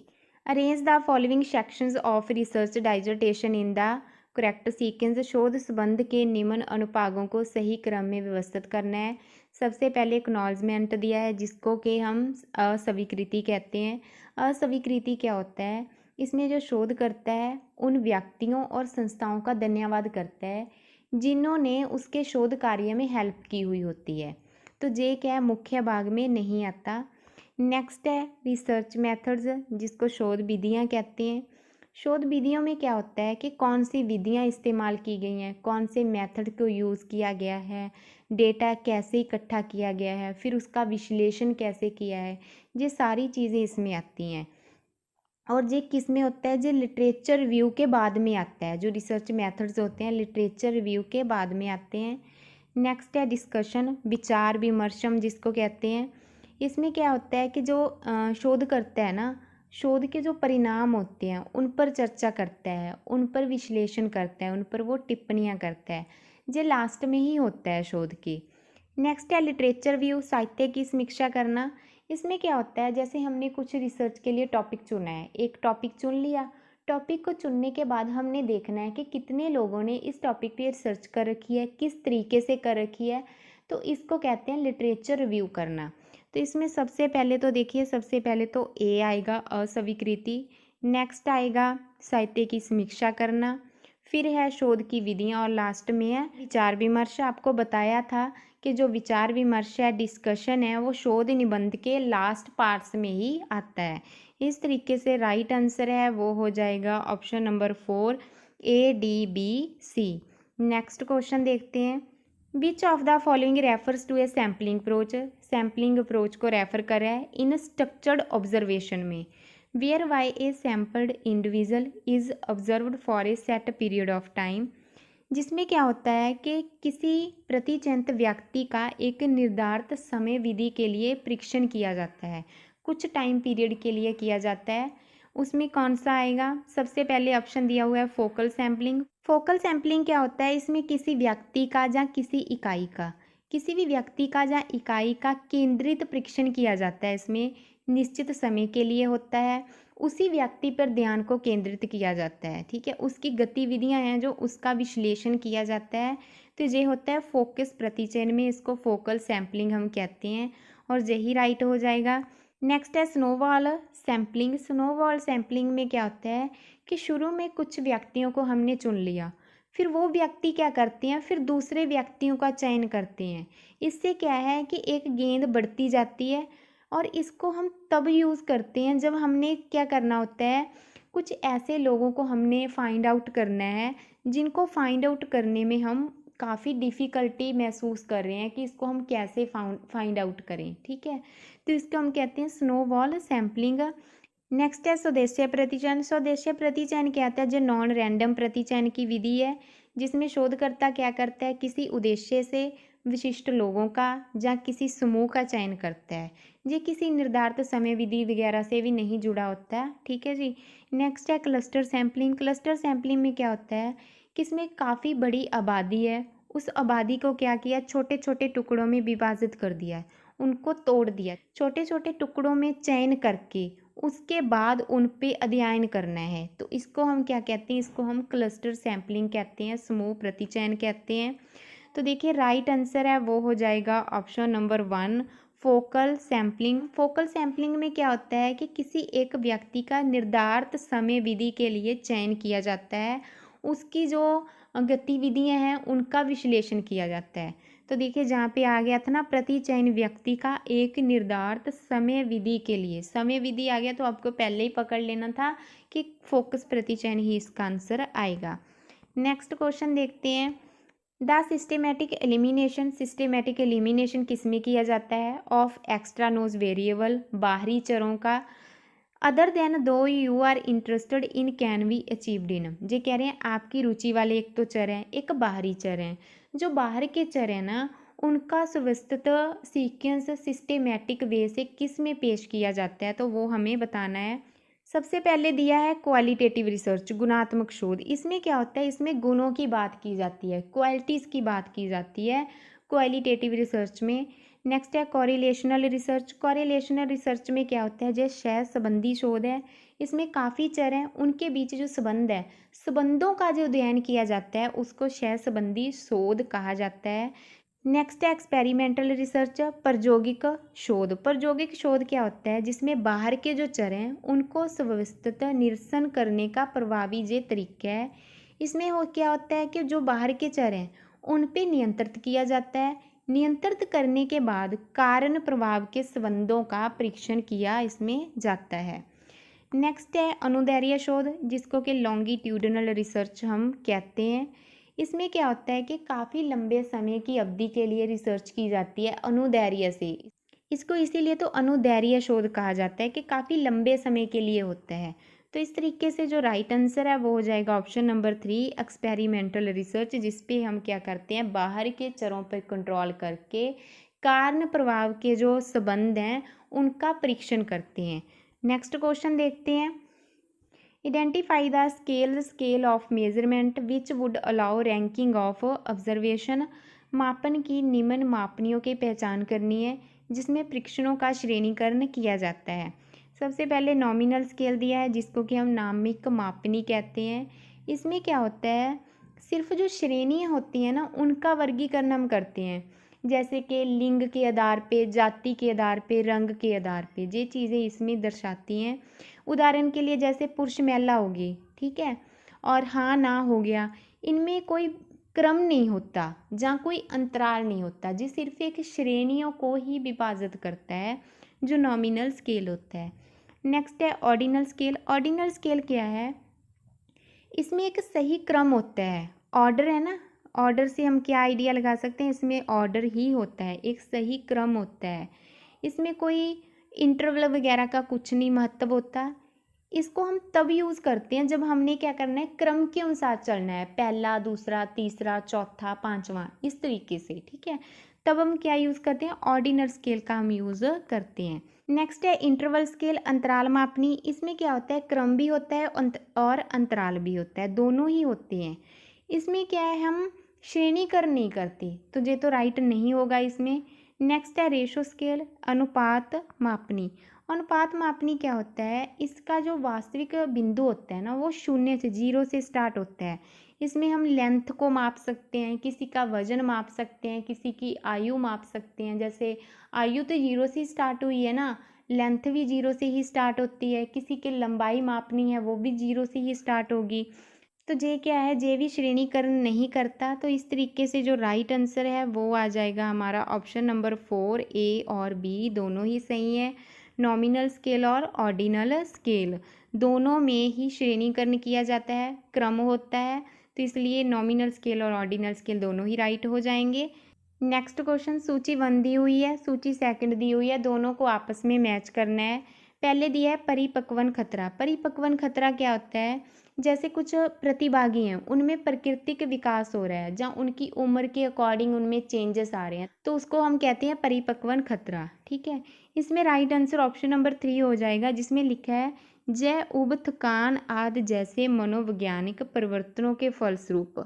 मनोवैज्ञानिक परिवर्तन भी हो रहे हैं, उनमें थकान भी आ रही है। ठीक है, तो ये हो जाएगा इसका राइट। नेक्स्ट है शयन खतरा। शयन खतरा क्या होता है, जैसे कुछ प्रतिभागी हैं, उन्होंने अध्ययन को बीच में ही छोड़ दिया। ठीक है, और जिससे क्या है, प्रतिदर्श की प्रकृति में बदलाव आ गया। तो ये किस में है, अध्ययन को बीच में छोड़ना, ऑप्शन नंबर 4 में है। जब प्रतिभागी अध्ययन को बीच में छोड़ देते हैं, जिसके चलते प्रतिदर्श की प्रकृति में बदलाव आ जाता है। नेक्स्ट है इतिहास खतरा। इतिहास खतरा क्या होता है, जिसमें किसी बाहरी घटना, जिसमें बाहर की कोई घटना हुई है, सामाजिक भी हो सकती है, वो राजनीतिक भी हो सकती है, वो पर्यावरण के रिलेटेड भी हो सकती है, उसका इफेक्ट दर्शाता है। बाहरी घटना किस में है, जब शोध परियोजना से बाहर की कोई घटना प्रतिभागियों को व्यवस्थित रूप से प्रभावित करती है, तो उसको हम कहते हैं इतिहास खतरा, हम उसको कहते हैं। नेक्स्ट है परीक्षण खतरा। परीक्षण खतरा क्या होता है, ये तब होता है जब प्रतिभागियों का जो व्यवहार है ना, पूर्ण रूप से परीक्षणों के कारण प्रभावित हो जाता है वो। इसमें देखिए फर्स्ट में यही है ना, जब पूर्व में परीक्षण हो चुके होने के प्रक्रिया के रूप में प्रतिभागियों का जो व्यवहार है वो परिवर्तित होता है। व्यवहार परिवर्तित तो किस में होता है, परीक्षण खतरे में होता है। तो इस तरीके से देखिए, परिपक्वन खतरे का आ जाएगा ऑप्शन नंबर 3, शयन खतरे का ऑप्शन नंबर 4, इतिहास खतरे का ऑप्शन नंबर 2, परीक्षण खतरे का आ जाएगा ऑप्शन नंबर 1। तो इस तरीके से ए का आ जाएगा 3, ठीक है जी, बी का आ जाएगा 4th, सी का आ जाएगा 2nd एंड डी का आ जाएगा 1st। तो राइट आंसर जे हो जाएगा इसका। Match list 1 with list 2। List 1 में कम्युनिकेशन की फॉर्म दी हुई है एंड लिस्ट 2 में डिस्क्रिप्शन दिया हुआ है, तो हमें मैचिंग करनी है। सबसे पहले दिया हुआ है पर्सनल एड्रेस। पर्सनल एड्रेस का मतलब क्या है, किसी व्यक्ति को सीधे संबोधित करना है, जहाँ उस व्यक्ति का अपने आप को मतलब के सेल्फ को संबोधित करना पर्सनल एड्रेस है। सेल्फ किस ऑप्शन में आ रहा है, सेल्फ ऑप्शन नंबर 3 में आ रहा है। Points to self and others in interaction. Next है सोशल ड्रामा। सोशल ड्रामा क्या होता है, इसमें समाज और संस्कृति से जो जुड़ा हुआ होता है, सामाजिक और संस्कृति के जो नियम होते हैं उनका पालन होता है इसमें। इसका जो राइट आ जाएगा वो आ जाएगा 4th, invokes local social cultural rules of behaviour. Next है नैरेटिव। नैरेटिव क्या होता है, नैरेटिव में जैसे कुछ घटनाएं हुई हैं, तो उन घटनाओं को एक विशेष दृष्टिकोण से, किससे, पर्टिकुलर व्यू पॉइंट से सीक्वेंस में पेश करना। सीक्वेंस किस ऑप्शन में आ रहा है, सीक्वेंस भी फर्स्ट ऑप्शन में ही आ रहा है। नेक्स्ट ऑप्शन है साइलेंस। साइलेंस भी जे संवाद का ही एक रूप होता है, जिसमें हम बिना कुछ कहे ही संवाद करते हैं। जैसे समटाइम्स हम चुप हो जाते हैं ना, तो सामने वाला समझ आता है कि जे हमसे नाराज है, तो जे भी संवाद का एक हिस्सा है। तो इसमें क्या हो जाएगा, इसमें आ जाएगा सब्जेक्ट टू कम्युनिटी रूल्स। इस तरीके से जो राइट आंसर है वो देख लेते हैं हमारा क्या है। राइट आंसर ऑप्शन नंबर 3 हो जाएगा, पहले का तीसरा है ना। तो उसके बाद सोशल ड्रामा का 4th है एंड सी का 1 है एंड डी का 2nd है। तो देखिए ये बहुत ही इजी क्वेश्चन था, कोई टफ नहीं था। नेक्स्ट क्वेश्चन देखते हैं, जो हिंदी में दिया हुआ है यही क्वेश्चन। नेक्स्ट क्वेश्चन है, which of the following are the characteristics of mass communication, निम्न में से जनसंचार की कौन कौन सी विशेषताएं हैं।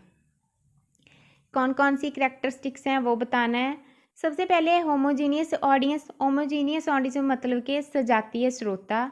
जो मास कम्युनिकेशन होता है, जनसंचार होता है, उसमें क्या होता है, जो लोग होते हैं वो अलग अलग पृष्ठभूमि से होते हैं, अलग अलग उनकी उम्र होती है, अलग अलग ही उनकी सामाजिक आर्थिक स्थितियाँ होती हैं, वो समान नहीं होते। ये कैरेक्टरिस्टिक नहीं है मास कम्युनिकेशन की। नेक्स्ट है प्रोफेशनल कम्युनिकेशन एज सोर्स।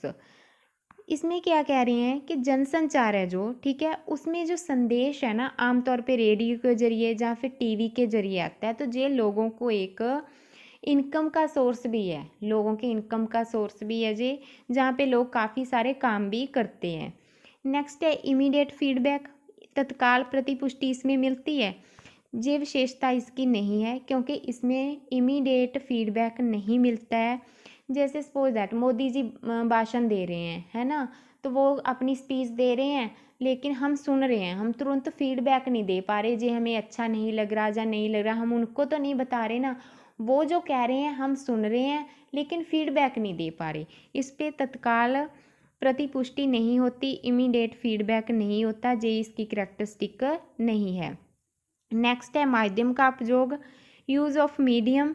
संदेश को जब हम पहुंचाते हैं एक जगह से दूसरी जगह, ठीक है, तो किसके माध्यम से पहुंचाते हैं, हम एक मीडियम होता है हमारे पास, ठीक है, जैसे कि रेडियो हो गया, टेलीविज़न हो गया, इंटरनेट हो गया, न्यूज़पेपर हो गया, तो ये चीज़ें होती हैं, तो ये एक मास कम्युनिकेशन की कैरेक्टरिस्टिक है। नेक्स्ट है रैपिड ट्रांसमिशन ऑफ मैसेज।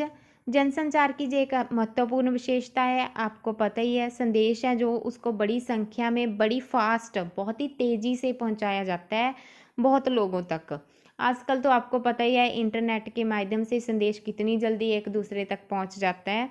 तो राइट आंसर है वो कौन कौन से हैं। राइट आंसर पहला तो है नहीं, पहला तो गलत है, ठीक है, दूसरा भी सही है, फोर्थ सही है एंड फिफ्थ सही है। तो इस तरीके से राइट आंसर हो जाएगा हमारा ऑप्शन नंबर 4, जिसमें कि professional communication as source, use of medium and rapid transmission of message. Next question देखते हैं। I believe I will do well in this class. मेरा विश्वास है कि मैं इस क्लास में अच्छा करूँगा, ठीक है। Ram declare to his brother. Ram ने क्या किया, अपने भाई को बताया। I received a perfect score. वो कह रहा है कि मैं एक परफेक्ट स्कोर लेके आऊँगा on the verbal part of set, set के वर्बल पार्ट में। And I always do my best in literature class. वो कह रहा है कि मैंने सदैव अपने साहित्य के विषय में भी उत्कृष्ट स्थान प्राप्त किया है।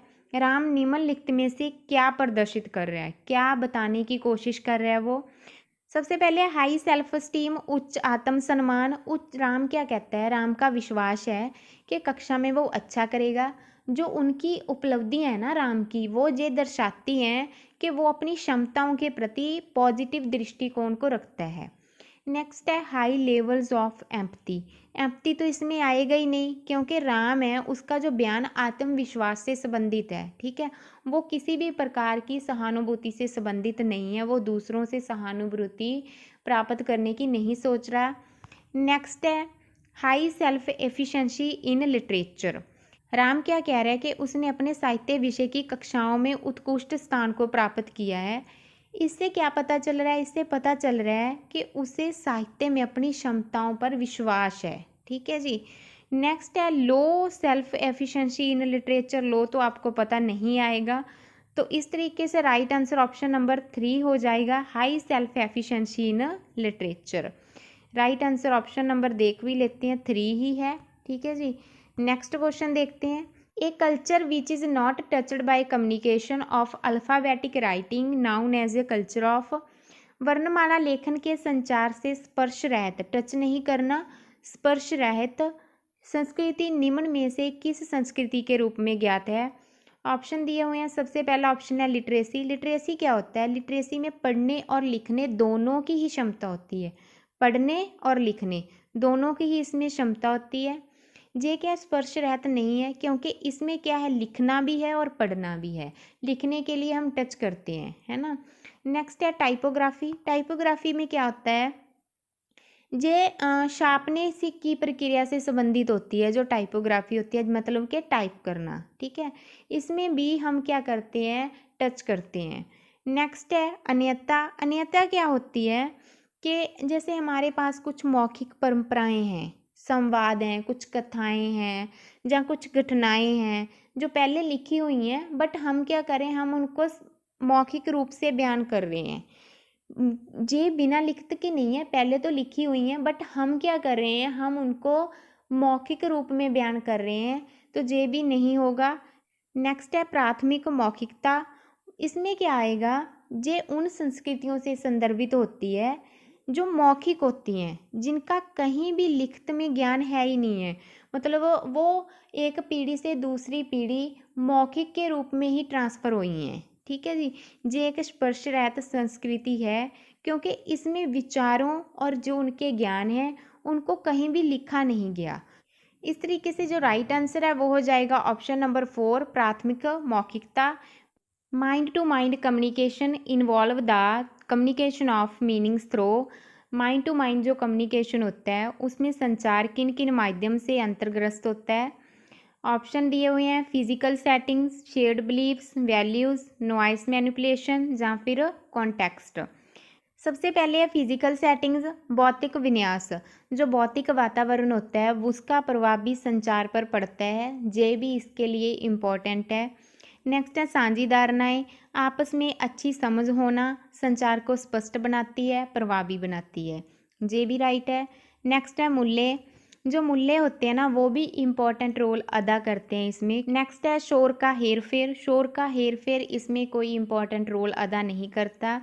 और लास्ट ऑप्शन है हमारे पास कॉन्टेक्स्ट। कॉन्टेक्स्ट भी जैसे संचार कोई अर्थ है ना, उसकी व्याख्या है, वो भी इसमें इम्पॉर्टेंट रोल अदा करती है। तो इस तरीके से राइट कौन कौन से हैं, राइट हैं ए, बी, सी और ई। और राइट आंसर हो जाएगा ऑप्शन नंबर 3, ए, बी, सी, ई।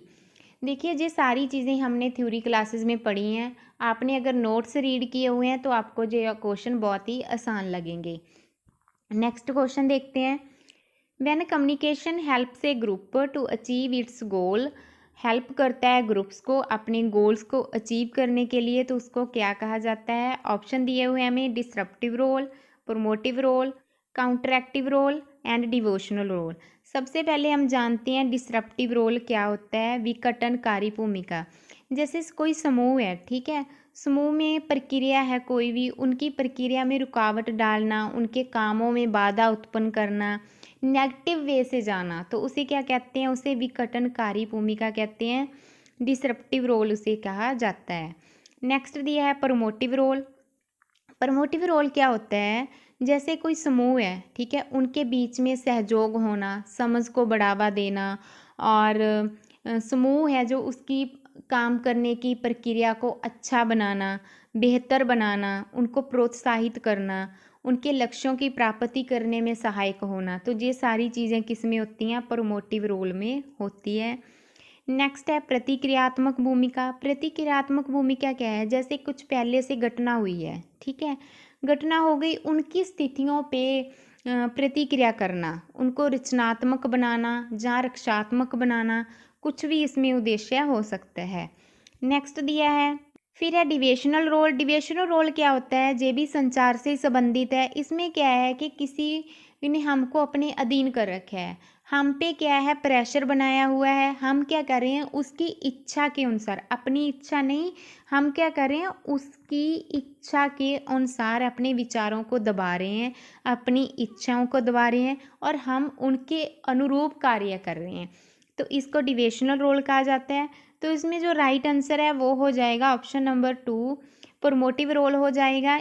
इसमें क्या होता है कि जो समूह में संचार हो रहा है उसमें समझ को बढ़ावा देना, अच्छे से सुगम बनाना, बेहतर संवाद करना, लक्ष्यों की प्राप्ति में सहायक, ये सारी चीज़ें इसमें हैं, तो राइट आंसर भी प्रमोटिव रोल ही हो जाएगा।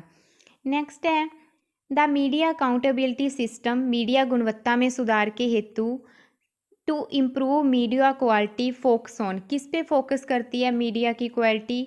एवेल्यूएशन पे, ऑडियंस कंट्रोल, मॉनिटरिंग, एजुकेशन या फिर फीडबैक।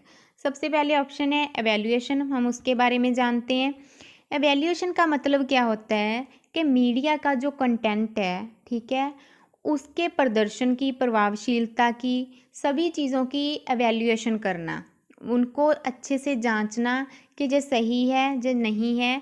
तो ये मीडिया प्रणाली का एक बहुत ही महत्वपूर्ण हिस्सा होता है।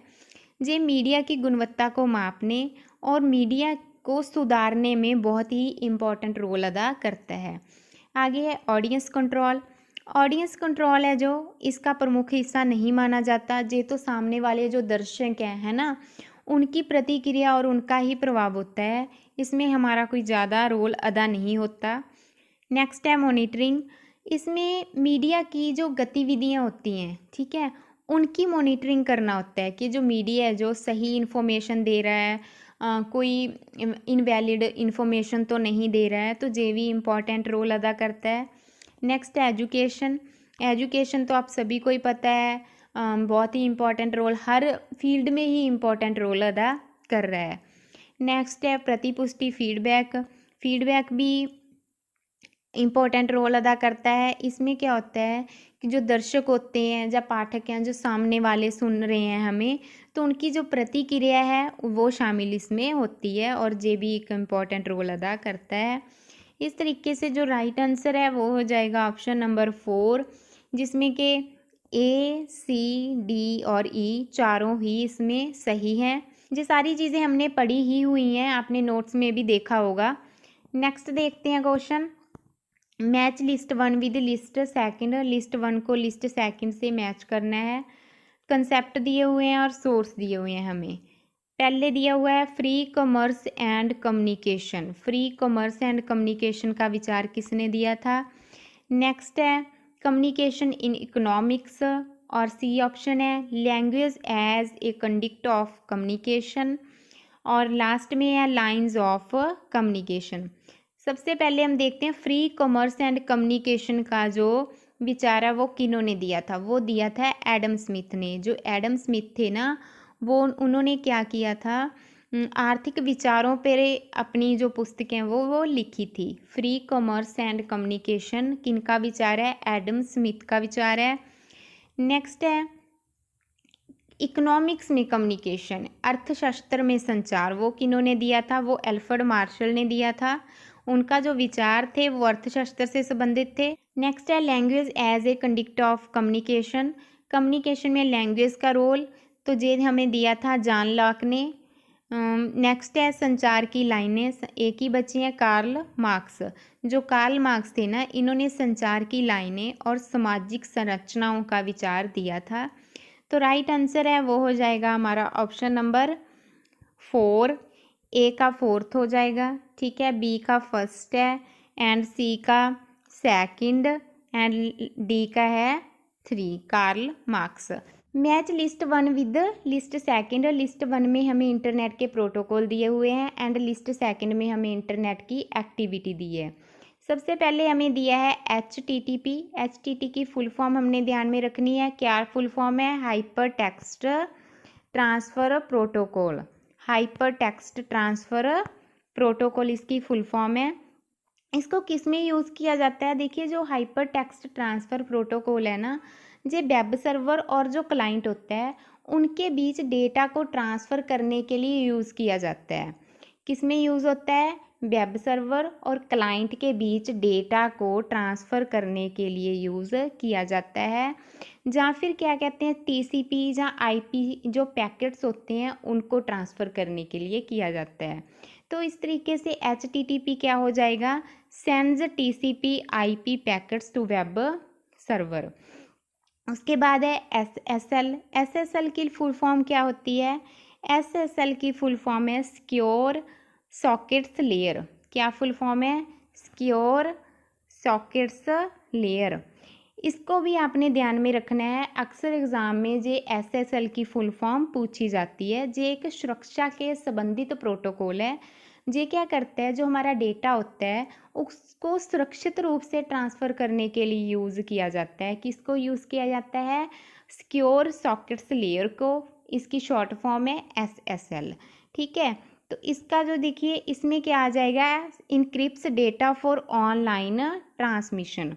सुरक्षित रूप से ट्रांसफ़र करने के लिए डेटा को यूज़ किया जाता है। आगे है SMTP। SMTP की फुल फॉर्म है सिंपल मेल ट्रांसफ़र प्रोटोकॉल। क्या है? Simple mail transfer protocol.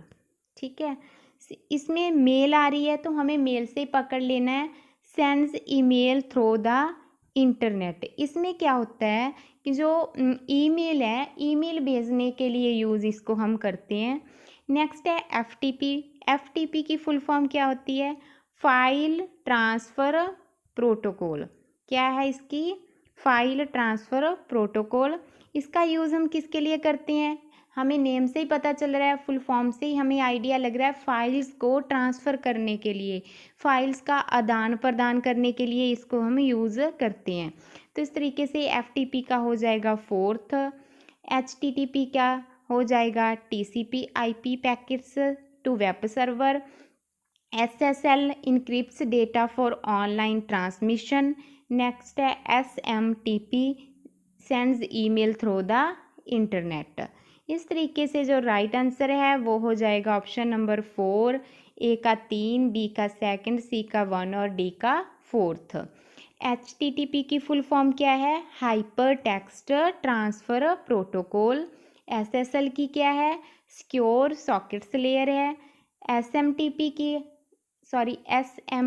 की क्या है? Simple mail transfer protocol. FTP file transfer protocol. I hope ये क्वेश्चन आपको अच्छे से समझ आया होगा। नेक्स्ट एग्ज़ाम में अगर इससे रिलेटेड कुछ भी आएगा आपके एग्ज़ाम में तो आपको पता चल जाएगा कि जहाँ पे क्या आंसर आएगा। नेक्स्ट क्वेश्चन देखते हैं। Which of the following computer devices are output devices only. निम्नलिखित में से कौन सी कंप्यूटर की जो जुक्तियाँ हैं केवल आउटपुट है? हमने क्या बतानी है? आउटपुट बतानी है। देखिए कंप्यूटर डिवाइस 2 टाइप्स होती हैं, इनपुट और आउटपुट। हमें कौन सी बतानी है?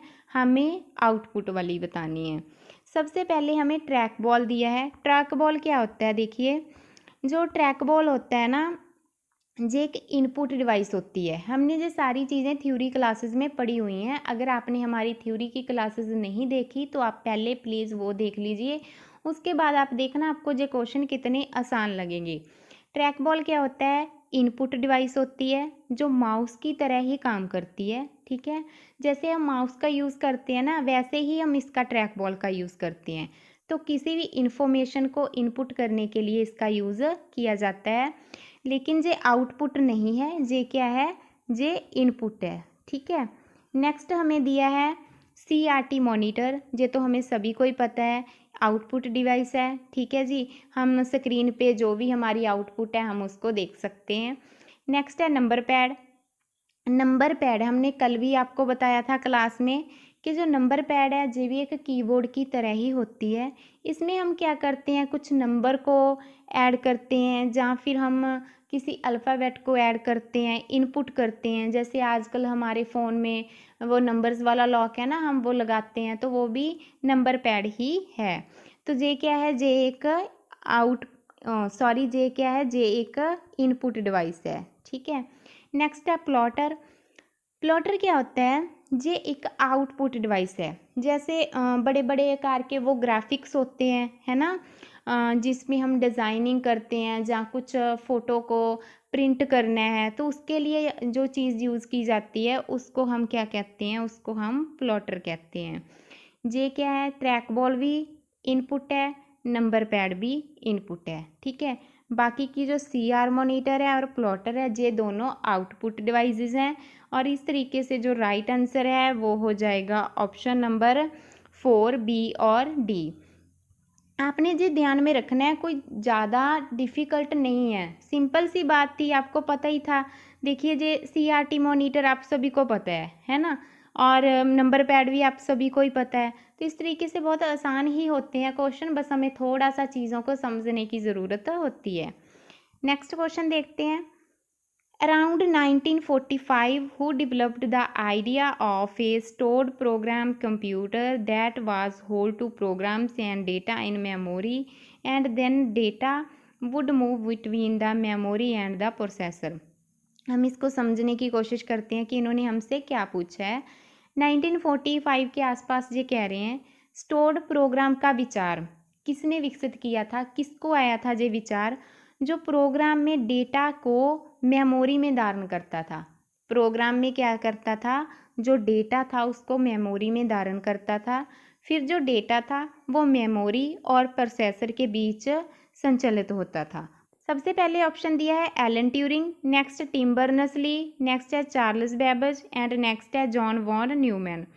सबसे पहले हम एलन ट्यूरिंग के बारे में जानते हैं कि ये कौन थे। ये एक ब्रिटिश के मैथमेटिक्स और कंप्यूटर के वैज्ञानिक थे। ठीक है, इन्होंने क्या किया था, ट्यूरिंग मशीन का सिद्धांत दिया था।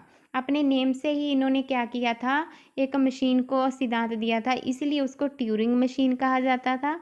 नेक्स्ट है टिम बर्नर्स-ली। टिम बर्नर्स-ली क्या है, जो आपको पता है ना, WWW, जिसको हम क्या कहते हैं, world wide web.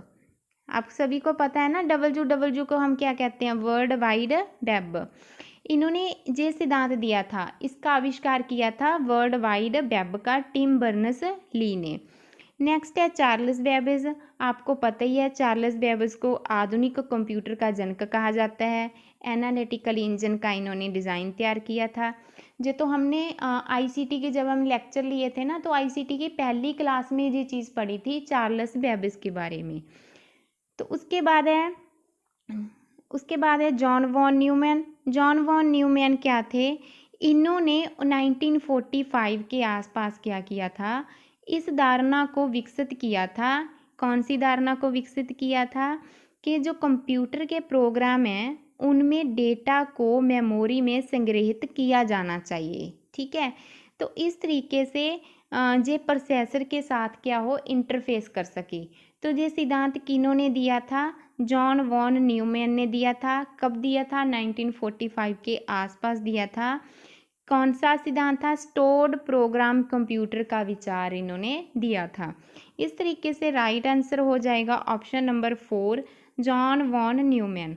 Elon Turing ने तो ट्यूरिंग मशीन का आविष्कार किया था। Tim Berners-Lee WWW world wide web का आविष्कार किया था। चार्ल्स बेबेज आपको पता ही है, कंप्यूटर के जनक कहा जाता है। ठीक है, तो नेक्स्ट क्वेश्चन देखते हैं। Which of the following statements about computer memory is correct. Computer की जो मेमोरी है उसके संदर्भ में निम्नलिखित कथनों में से कौन सा कथन सही है। सबसे पहले ऑप्शन दिया है HDD इज में एक्सपीरियंस है हेड क्रैश। HDD में हेड क्रैश हो सकता है। देखिए HDD की फुल फॉर्म क्या है, सबसे पहले हम वो देखते हैं, हार्ड डिस्क ड्राइव।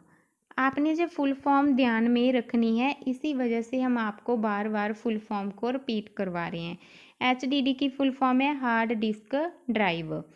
देखिए इसमें क्या होता है, ये जो HDD है ना, ये एक स्टोरेज डिवाइस है। कौन सी डिवाइस है, ये एक स्टोरेज डिवाइस है। आई होप आपको ये सारी चीज़ें पहले से पता ही होंगी, जिसमें हम डेटा को पढ़ते हैं, डेटा को लिखते हैं। ठीक है, अगर बाय चांस इसमें क्या होता है, डिस्क टकरा जाती है ना, तो हेड क्रैश हो जाता है इसमें। ठीक है, HDD में हेड क्रैश हो जाता है, इसमें ये फैक्ट है और ये ऑप्शन राइट है। नेक्स्ट देखते हैं, जहाँ से देखिए क्वेश्चन तो वैसे पकड़ा ही गया, कौन सा पूछा है, सही वाला पूछा है, तो ये सही ही है, HDD में हेड क्रैश होता है।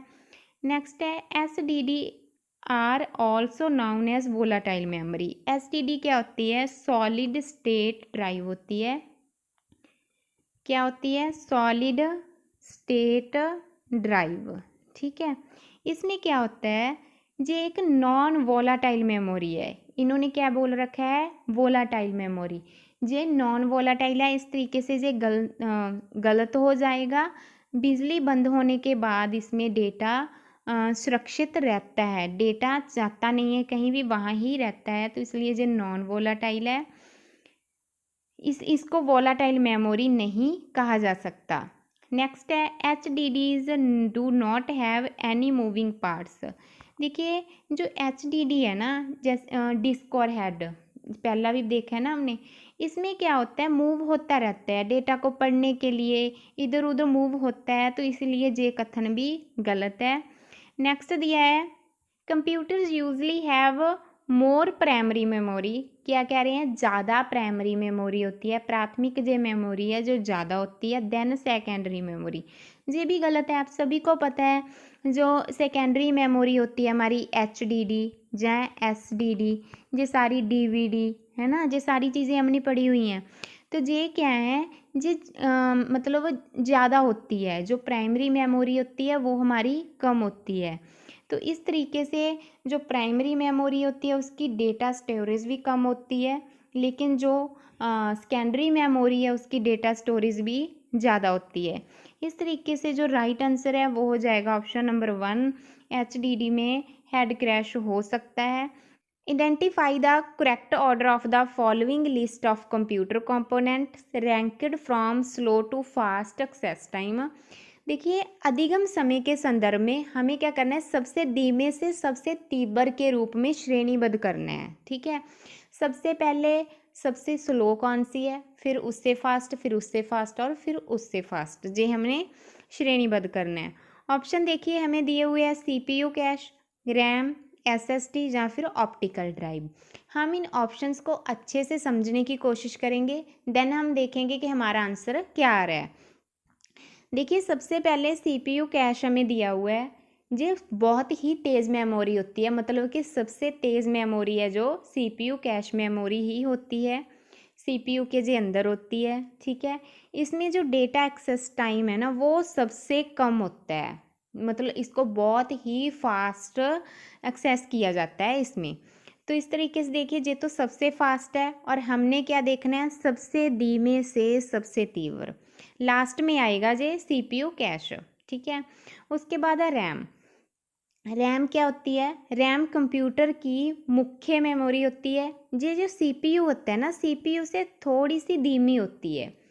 वर्तमान में क्या हो रहा है, इसका जो उपयोग है ना वो चल रहा, जो हमारा प्रोग्राम है उसके डेटा को स्टोर करने के लिए किया जाता है। उसके बाद है SSD।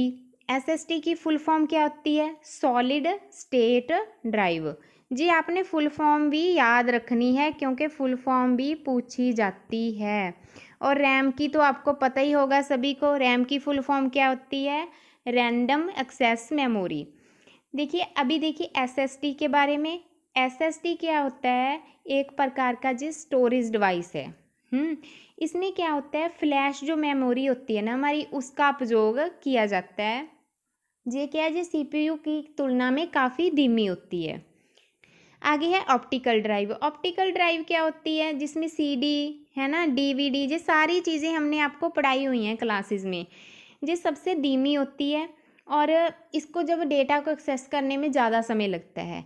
तो इस तरीके से सबसे धीमी कौन सी है, सबसे धीमी है ऑप्टिकल ड्राइव, उसके बाद है SSD, फिर है रैम, फिर है CPU। ठीक है, तो इस तरीके से जो हमारा राइट आंसर है वो हो जाएगा ऑप्शन नंबर 1, DCBA। ठीक है, देखिए कितनी आसानी से क्वेश्चन सॉल्व हो जाएंगे जब आपको एक एक चीज़ का पता होगा। जैसे हमें पता था CPU सबसे लास्ट है, तो हम पहले ही पकड़ सकते थे ना, जहाँ से लास्ट में सबसे पहले ही A है, तो जहाँ से क्वेश्चन पकड़ा जा रहा था। यह क्वेश्चन 18 जून 2024 को आया था। नेक्स्ट क्वेश्चन देखते हैं। A device use to convert a computer's digital signal to an analog signal for communication is called as. देखिए जो संचार हेतु किसी कंप्यूटर के डिजिटल संकेत का एनालॉग संकेत में रूपांतरित करना या फिर एनालॉग का डिजिटल में रूपांतरित करना, इसको क्या कहा जाता है। इन्होंने हमें ऑप्शन दिए हैं, bridge, modem, switch, network interface card. Network interface card को NIC भी कहा जाता है। ये क्या है, ये एक हार्डवेयर का घटक होता है। ठीक है, जो कंप्यूटर को नेटवर्क से जोड़ता है और नेटवर्क पे डेटा भेजने और डेटा को प्राप्त करने के लिए ज़रूरी होता है। तो आपने जो फुल फॉर्म भी याद रखनी है, NIC की फुल फॉर्म होती है नेटवर्क इंटरफेस कार्ड। अभी हम इनको ऑप्शंस को अच्छे से एक्सप्लेन करके समझने की कोशिश करते हैं कि राइट आंसर कौन सा आएगा। सबसे पहले ब्रिज दिया हुआ है। ब्रिज क्या होता है? ब्रिज एक नेटवर्क डिवाइस होती है, ठीक है, जो क्या करती है, जो दो से ज़्यादा अधिक नेटवर्क हैं, ठीक है, उनको आपस में जोड़ने के लिए यूज़ की जाती है। ब्रिज क्या होती है? एक ऐसी डिवाइस है जिसका उपयोग हम करते हैं दो से अधिक नेटवर्क खंडों को आपस में जोड़ने के लिए, ठीक है। आगे है मॉडेम। मॉडेम क्या होता है? एक ऐसा उपकरण है जिसमें डिजिटल जो संकेत हैं उनको एनालॉग संकेतों में, और जो एनालॉग हैं उनको डिजिटल संकेतों में ये चेंज कर देता है। नेक्स्ट है स्विच। स्विच क्या होता है? ये भी एक नेटवर्क डिवाइस है जिसका उपयोग किसके लिए किया जाता है? जैसे कोई हमारे पास नेटवर्क के विभिन्न उपकरण हैं तो उनको आपस में जोड़ने के लिए किया जाता है। ये जो पैकेट्स होते हैं ना डेटा के, उनको भेजने का काम करता है। ये जो ब्रिज था ये तो दो से ज़्यादा दो नेटवर्क को आपस में कनेक्ट कर रहा था। ये जो स्विच है ये नेटवर्क के विभिन्न उपकरणों को आपस में जोड़ने के लिए यूज़ किया जाता है, और पैकेट्स होते हैं जो डेटा के, उनको सही जगह भेजने का काम करता है, ठीक है। नेक्स्ट है network interface card, NIC। NIC क्या होता है? ये हार्डवेयर का एक घटक होता है, ठीक है, कंप्यूटर के नेटवर्क को जोड़ता है, नेटवर्क पर डेटा भेजने और प्राप्त करने के लिए आवश्यक होता है।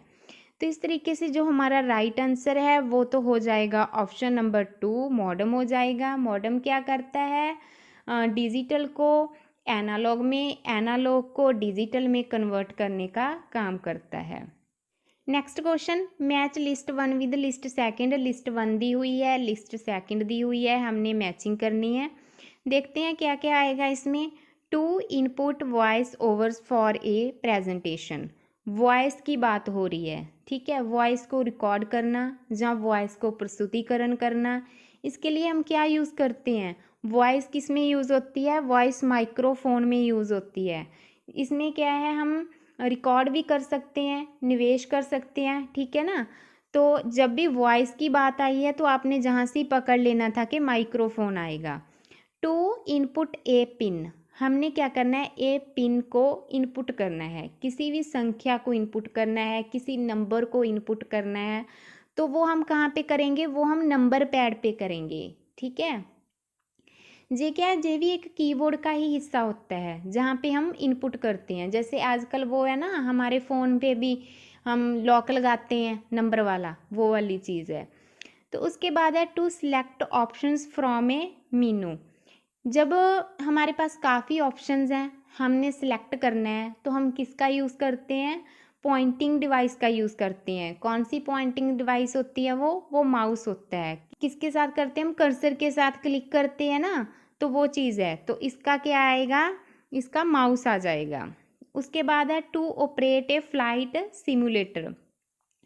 जी देखिए, जो फ्लाइट सिमुलेटर होता है ना, इसमें गेम्स वगैरह में यूज़ किया जाता है। तो गेम्स में हमने क्या पढ़ा था? गेम्स में क्या यूज़ होता है? गेम्स में गेम्स में जॉयस्टिक यूज़ किया जाता है। तो इस तरीके से जो हमारा राइट आंसर है वो हम देखते हैं क्या रहेगा। देखिए, वॉइस ओवर कहाँ पे होती है? माइक्रोफोन पे होती है। इनपुट पिन हम कहाँ पे करते हैं? नंबर पैड में करते हैं। उसके बाद ऑप्शंस को कहाँ पे हम क्लिक करते हैं? ठीक है, कर्सर की मदद से, तो वो हम माउस से करते हैं। और उसके बाद to operate a flight simulator, वो आएगा जॉयस्टिक। तो इस तरीके से जो हमारा राइट आंसर है वो हो जाएगा ऑप्शन नंबर 2, जिसमें पहले का 3, फिर दूसरे का 4th, तीसरे का 1 और 4th का 2nd आएगा। नेक्स्ट क्वेश्चन देखते हैं। Which of the following statements A to D about computer memory size is true?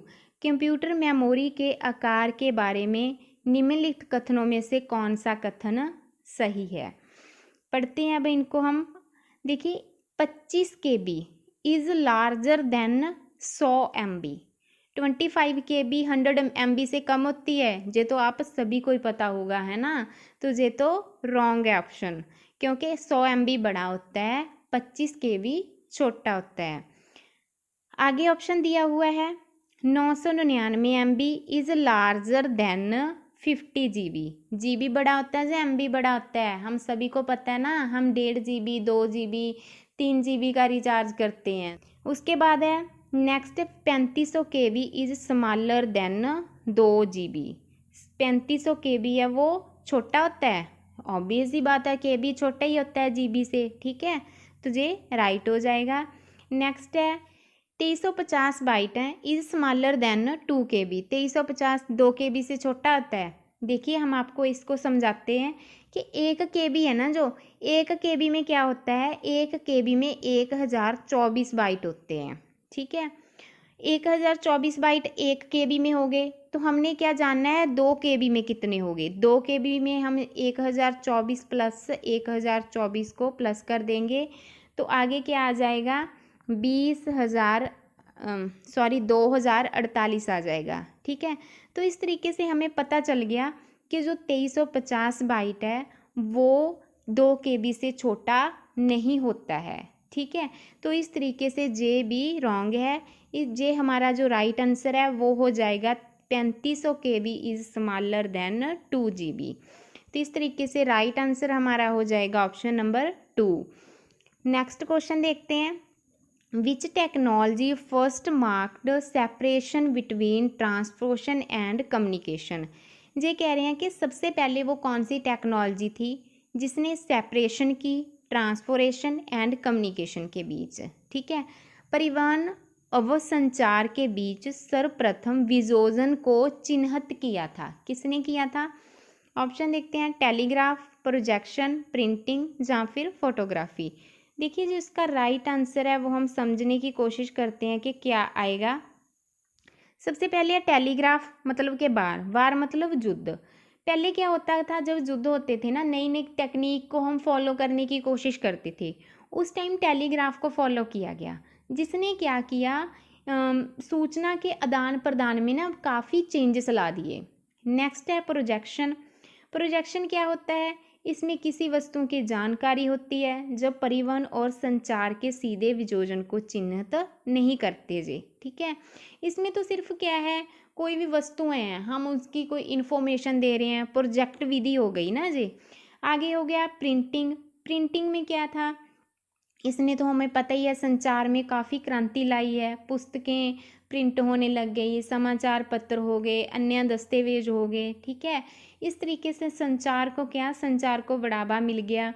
लेकिन जे भी इसमें रोल अदा नहीं कर रहा, परिवहन और संचार के बीच वियोजन को चिन्हित नहीं कर रहा। नेक्स्ट है फोटोग्राफी। फोटोग्राफी क्या होती है, इसमें हमें चित्रात्मक संचार होता है, ठीक है। चित्रात्मक संचार को बढ़ावा मिला है, तो जे भी चिन्हित नहीं करता।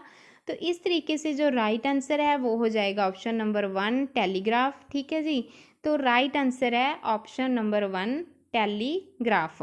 आई होप आपको ये क्वेश्चन सही से समझ आए होंगे। हमने अच्छे तरीके से समझने की कोशिश की है, ताकि आगे क्वेश्चन भी रिपीट हो रहे हैं या फिर ऑप्शन भी रिपीट हो रहे हैं, तो आपको क्वेश्चन सॉल्व करने में कोई प्रॉब्लम ना आए। What is the correct sequence, हमें करेक्ट सीक्वेंस बताना है। From lower number to higher, सतत विकास लक्ष्य SDG से संबंधित निम्नलिखित का निम्न संख्या से उच्च क्रम में सही अनुक्रम क्या है। Following related to sustainable development goals. हमने आपको जब थ्योरी के लेक्चर करवाए थे तो हमने आपको बताया था कि SDG से बहुत क्वेश्चन आ रहे हैं, तो आपको ये टॉपिक अच्छे से कवर करना बहुत ही ज़्यादा ज़रूरी है। नंबर ऑफ पब्लिकेशंस, प्रकाशनों की संख्या कितनी है। देखिए जो प्रकाशनों की संख्या है SDG में, उससे संबंधित कोई निश्चित संख्या नहीं है, जो अक्सर चेंज होती रहती है, तो इसलिए हमें ये पता ही नहीं है। नेक्स्ट है नंबर ऑफ गोल्स। गोल्स कितने हैं आप सभी को ही पता होगा, 17 गोल्स हैं। कितने गोल्स हैं, 17 गोल हैं। और किसके लिए निर्धारित किए गए हैं, गरीबी, भुखमरी, पर्यावरण संरक्षण, शिक्षा आदि को बेहतर बनाने के लिए ये जो गोल हैं निर्धारित किए गए हैं। और टारगेट क्या है, 2030 तक इन सभी चीज़ों में सुधार लाना है, भूखमरी को बिल्कुल ही ख़त्म करना है, गरीबी को ख़त्म करना है। तो आई होप हम भी आशा करते हैं ये गोल्स पूरे हो जाएं, लोगों को एक बेहतर जीवन मिल सके। नेक्स्ट है target, number of targets. Targets की संख्या कितनी है? टारगेट्स की जो संख्या है वो 169 है। गोल्स की कितनी है? गोल्स की 17 है। ठीक है। नेक्स्ट है जो संकेतक हैं, नंबर ऑफ इंडिकेटर, संकेतकों की संख्या कितनी है? संकेतकों की संख्या है वो 2, 3, 1 है। कितनी? 2, 3, 1। आप इसको ऐसे भी याद कर सकते हो, 2, 3 एंड 1। ठीक है। ये संकेतक क्या है? जिस संकेतक लक्ष्य की दिशा में जो प्रगति हो रही है ना, उसका आकलन करते हैं। ठीक है। तो दोबारा से हम एक बार देखते हैं, नंबर ऑफ गोल्स कितने हैं? 17 है। नंबर ऑफ टारगेट कितने हैं? 169 है। नंबर ऑफ इंडिकेटर कितने हैं? 2, 3, 1 है। ठीक है। तो उसके बाद पब्लिकेशन का हमें पता ही नहीं है जी, अक्सर चेंज होते रहते हैं। तो इस तरीके से जो हमारा राइट आंसर है वो हो जाएगा ऑप्शन नंबर 3, BCDA। ठीक है जी। आई होप आपको ये क्वेश्चन अच्छे से समझ आया होगा और आपको और भी बहुत सारी चीज़ें पता चली होंगी। नेक्स्ट क्वेश्चन देखते हैं, match list 1 with list second. List 1 दी हुई है, लिस्ट सेकंड दी हुई है।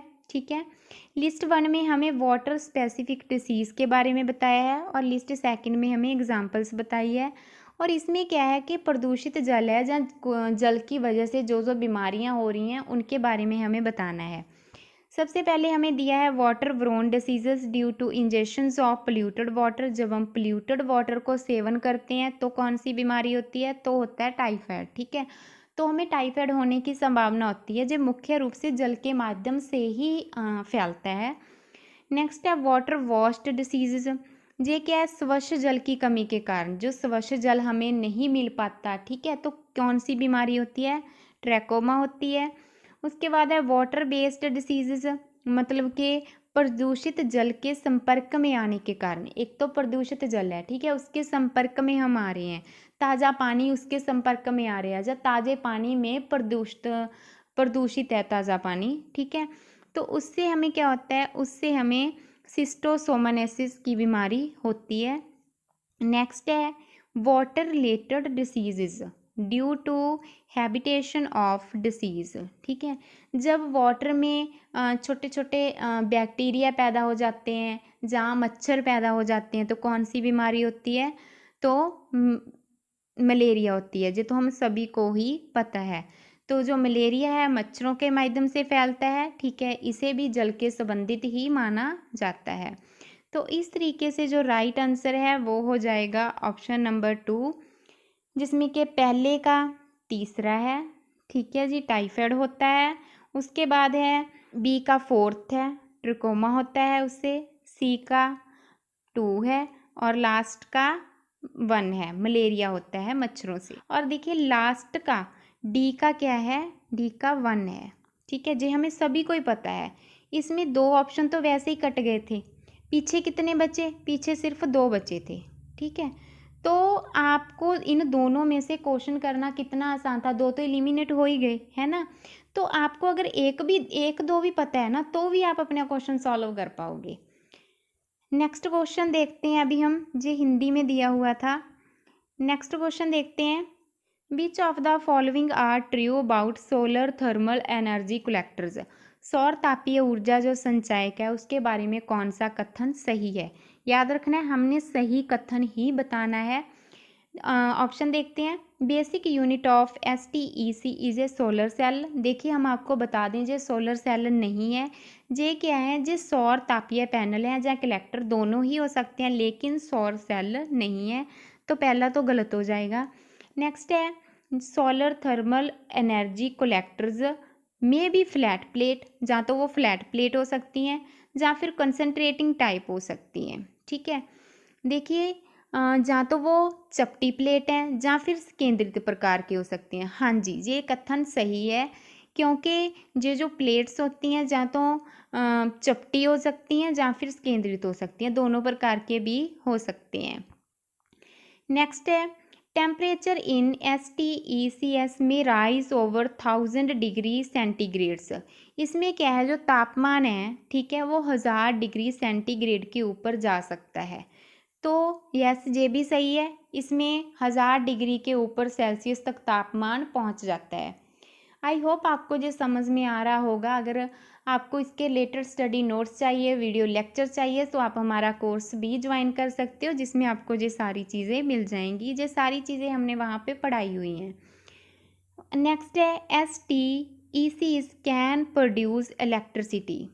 क्या ये इलेक्ट्रिसिटी प्रोड्यूस करता है? हम सभी को पता है नहीं, ये इलेक्ट्रिसिटी प्रोड्यूस नहीं करता है, ठीक है। ये क्या करता है कि उनको समर्थन देता है, लेकिन सीधे इलेक्ट्रिसिटी प्रोड्यूस नहीं करता। तो इस तरीके से ये भी गलत हो जाएगा। नेक्स्ट है parabolic dish collector is an example of STEC where temperature can go up to 2000 degree Celsius. ये भी सही है। इसमें क्या है, जो टेम्परेचर है 2000 डिग्री सेल्सियस तक भी जा सकता है, ठीक है। तो इस तरीके से देखिए, पहला भी रॉन्ग है, दूसरा सही है, तीसरा है वो भी सही है, फोर्थ है वो गलत है, फिफ्थ भी सही है। तो इस तरीके से जो राइट आंसर है वो हो जाएगा ऑप्शन नंबर 2, BCDE, चारों ही इसमें सही है। नेक्स्ट क्वेश्चन देखते हैं। इंटरनेशनल सोलर अलायंस, अंतर्राष्ट्रीय सौर संधि जो हुई है, जिसको हम ISA कहते हैं, अधिकांश ऐसे देशों के मध्य की गई है जो आंशिक रूप से अथवा पूर्णतः स्थित है। मतलब कि वो कहाँ स्थित है? Is the alliance of countries most of which lie partly और कंप्लीटली। कहाँ पे वो स्थित है? ऑप्शन देखते हैं। कर्क रेखा के ऊपर, मकर रेखा के नीचे, कर्क रेखा एवं मकर रेखा के मध्य, एंड नेक्स्ट ऑप्शन है दक्षिणी गोलार्ध में। सबसे पहले देखिए हम ये जान लेते हैं कि जो ISA ये है क्या। ISA क्या है, 2015 में इसकी स्थापना हुई थी, ठीक है। इसका उद्देश्य क्या था? सौर ऊर्जा का जो उपयोग है उसको बढ़ावा देना था और सौर ऊर्जा के उपयोग को विकसित करना था, ठीक है। ये मुख्य किसके सहयोग से हुई थी? भारत, इंडिया और फ्रांस के सहयोग से ये हुई थी। कब हुई थी? 2015 में हुई थी। किसके लिए हुई थी? इसका उद्देश्य सौर ऊर्जा के उपयोग को बढ़ावा देना था। अभी हम ऑप्शन देखते हैं कौन सा राइट रहेगा इसमें। कर्क रेखा के ऊपर देखिए, जो ज़्यादातर ISA के सदस्य देश हैं वो कर्क रेखा के नीचे ही स्थित हैं, ऊपर नहीं है, तो इस वजह से ये तो रॉन्ग है। नेक्स्ट है मकर रेखा के नीचे। मकर रेखा ISA जो उसके जो देश है ना, वो ऐसे देश हैं जो मकर रेखा के नीचे भी स्थित हैं, लेकिन कंप्लीटली वहाँ पे नहीं है। कुछ देश हैं वो जहाँ स्थित हैं, लेकिन सारे नहीं हैं। नेक्स्ट है कर्क रेखा एवं मकर रेखा के मध्य जो ISA है, इसके जो सारे देश हैं ना, देशों की जो संधि है वो कर्क रेखा और मकर रेखा के बीच ही स्थित है। कर्क रेखा और मकर रेखा के बीच कौन सी है? बीच में भूमध्य रेखा है, ठीक है। वहाँ पे क्या है, सूर्य की किरणें सीधी पड़ती हैं। जहाँ पर सूर्य की किरणें सीधी पड़ेंगी, ऑब्वियस ही बात है वहाँ पे सौर ऊर्जा ज़्यादा उत्पन्न होगी। तो कर्क रेखा एवं मकर रेखा के मध्य ये देश हैं और जो सौर ऊर्जा के लिए उपयुक्त हैं। वहाँ की जो भूगोलिक स्थिति है वो इसके लिए बेनिफिशियल है। नेक्स्ट ऑप्शन है दक्षिणी गोलार्ध में। देखिए जहाँ पे तो कोई भी देश शामिल है ही नहीं है, तो इस तरीके से जो राइट आंसर है वो हो जाएगा ऑप्शन नंबर 3, कर्क रेखा एवं मकर रेखा के मध्य between tropic of cancer and tropic of capricorn. Next question देखते हैं। Which one of the following is an extremely short lived and unstable. ठीक है, ये क्या कह रहे हैं, सर्वाधिक कम समय तक अस्तित्व में और अस्थिर रहने वाला वायु जल प्रदूषक कौन सा है। ऑप्शन दिए हुए हैं स्मॉग, उसके बाद है वोलाटाइल ऑर्गेनिक कंपाउंड्स, नेक्स्ट है परसिस्टेंट ऑर्गेनिक पोल्यूशंस, नेक्स्ट है पॉलीसाइकल एरोमेटिक हाइड्रोकार्बन्स। हम इस क्वेश्चन को अच्छे से समझ के सॉल्व करने की कोशिश करते हैं। सबसे पहले है स्मॉग। स्मॉग क्या होता है कि ये ना जब अक्सर सर्दियों में धुंध पड़ती है, ठीक है, धुंध पड़ गई, साथ में थोड़ा सा धुआं आ गया, धुएं और धुंध दोनों के मिश्रण से बनता है और ये ठंडी और नमी दोनों ही स्थितियों में उत्पन्न होता है और ज़्यादा समय तक टिकता नहीं है, अस्थिर होता है। नेक्स्ट है वोलाटाइल ऑर्गेनिक कंपाउंड्स क्या होते हैं। ये होते हैं कि ये कमरे के तापमान में वाष्पीकृत होने लग जाते हैं। जैसे कमरे का कोई तापमान है उस पर जल्दी हो जाते हैं वाष्पीकृत, जल्दी से गायब हो जाते हैं, लेकिन फिर भी ये कुछ समय तक तो टिकते हैं, कुछ समय तक टिकते हैं, ज़्यादा समय तक ये नहीं टिकते। नेक्स्ट है स्थायी कार्बनिक प्रदूषक। स्थायी जैसे हमें जहाँ से ही पता चल रहा है ना, स्थायी, ठीक है। तो ये क्या है, लंबे समय तक वायुमंडल में टिकते हैं और स्थिर होते हैं। प्राकृतिक रूप से इनको टूटने में काफ़ी साल भी लग जाते हैं। तो ये सारी चीज़ें हमने पढ़ी हुई हैं। नेक्स्ट है पॉलीसाइकिल एरोमेटिक हाइड्रोकार्बन्स। ये भी स्थायी होते हैं और लंबे समय तक ये वायुमंडल में रहते हैं और इनकी जो स्थिरता होती है ना, इनका काफ़ी हानिकारक इफेक्ट पड़ता है, जिसकी वजह से इनको मतलब प्रदूषक माना जाता है। तो इस तरीके से राइट आंसर हो जाएगा option number 1 smog. I hope आपको ये क्वेश्चन समझ में आए होंगे, आपको काफ़ी सारी नई चीज़ें पता चली होंगी। नेक्स्ट एग्ज़ाम में, दिसंबर वाले एग्ज़ाम में अगर इनसे रिलेटेड कोई भी क्वेश्चन आएगा तो मुझे लगता है कि आप सॉल्व कर पाओगे। आप देखिए 2012 से 2024 तक इस टॉपिक से कंटिन्यू क्वेश्चन आ रहे हैं, ठीक है। आपने क्या करना है, सबसे पहले इस टॉपिक की थ्योरी को कवर करना है, देन एमसीक्यू को कवर करना है। जैसे ही आप ये दोनों को कवर करोगे ना, तो आप देखना एग्ज़ाम में भी आपके क्वेश्चन कितनी आसानी से सॉल्व हो जाएंगे। इसके लिए आप हमारा कोर्स भी ज्वाइन कर सकते हो, ठीक है, जिसमें आपको पेपर फर्स्ट के रिलेटेड कंप्लीट स्टडी मटेरियल मिल जाएगा। और अगर आपकी कोई इंक्वायरी है तो आप हमसे व्हाट्सएप पे भी कांटेक्ट कर सकते हो। पेपर फर्स्ट के रिलेटेड आपको कोई भी इन्फॉर्मेशन चाहिए या कोई एडवाइस चाहिए तो आप हमसे बात भी कर सकते हो। व्हाट्सएप नंबर है जो डिस्क्रिप्शन बॉक्स में दिया हुआ है। मिलते हैं नेक्स्ट वीडियो में। थैंक यू दोस्तों, बाय बाय। दोस्तों एनटीए यूजीसी नेट एग्ज़ाम दिसंबर 2024 को देखते हुए हमने आप सभी के लिए एक स्पेशल टारगेट बैच लॉन्च किया है, complete study for paper first. इस कोर्स में आपको क्या क्या मिलेगा। नंबर 1 पे ऑल 10 यूनिट्स स्टडी नोट्स जो कि हिंदी इंग्लिश में रहेंगे। नंबर 2 पे all 10 units recorded video lectures मिलेंगे। नंबर 3 पे 2012 से जून 2024 तक प्रीवियस ईयर क्वेश्चन पेपर रहेंगे। नंबर 4 पे 2012 से 2023 तक यूनिट वाइज क्वेश्चन मिलेंगे। नंबर 5 पे 2012 से 2023 तक टॉपिक वाइज क्वेश्चन मिलेंगे। इसके अलावा आपको 5 फ्री बोनस भी दिए जाएंगे, वो आप जहां से रीड भी कर सकते हो। और इसके भी अलावा आपको सुपर 5 बोनस भी मिलेंगे। फुल इन्फॉर्मेशन आप जहां से रीड भी कर सकते हो। इसके लिए आप हमारा ऐप निमिजी नेट इंस्टॉल कर सकते हो। फुल डिटेल और अगर आपको कोई भी प्रॉब्लम आ रही है तो आप हमसे व्हाट्सएप पे भी कांटेक्ट कर सकते हो। वीडियो डिस्क्रिप्शन बॉक्स में ऐप का लिंक दिया हुआ है, व्हाट्सएप कॉन्टैक्ट नंबर भी दिया हुआ है। अगर आपको पेपर फर्स्ट के रिलेटेड कोई भी हेल्प चाहिए तो भी आप हमसे बात कर सकते हो। थैंक यू दोस्तों।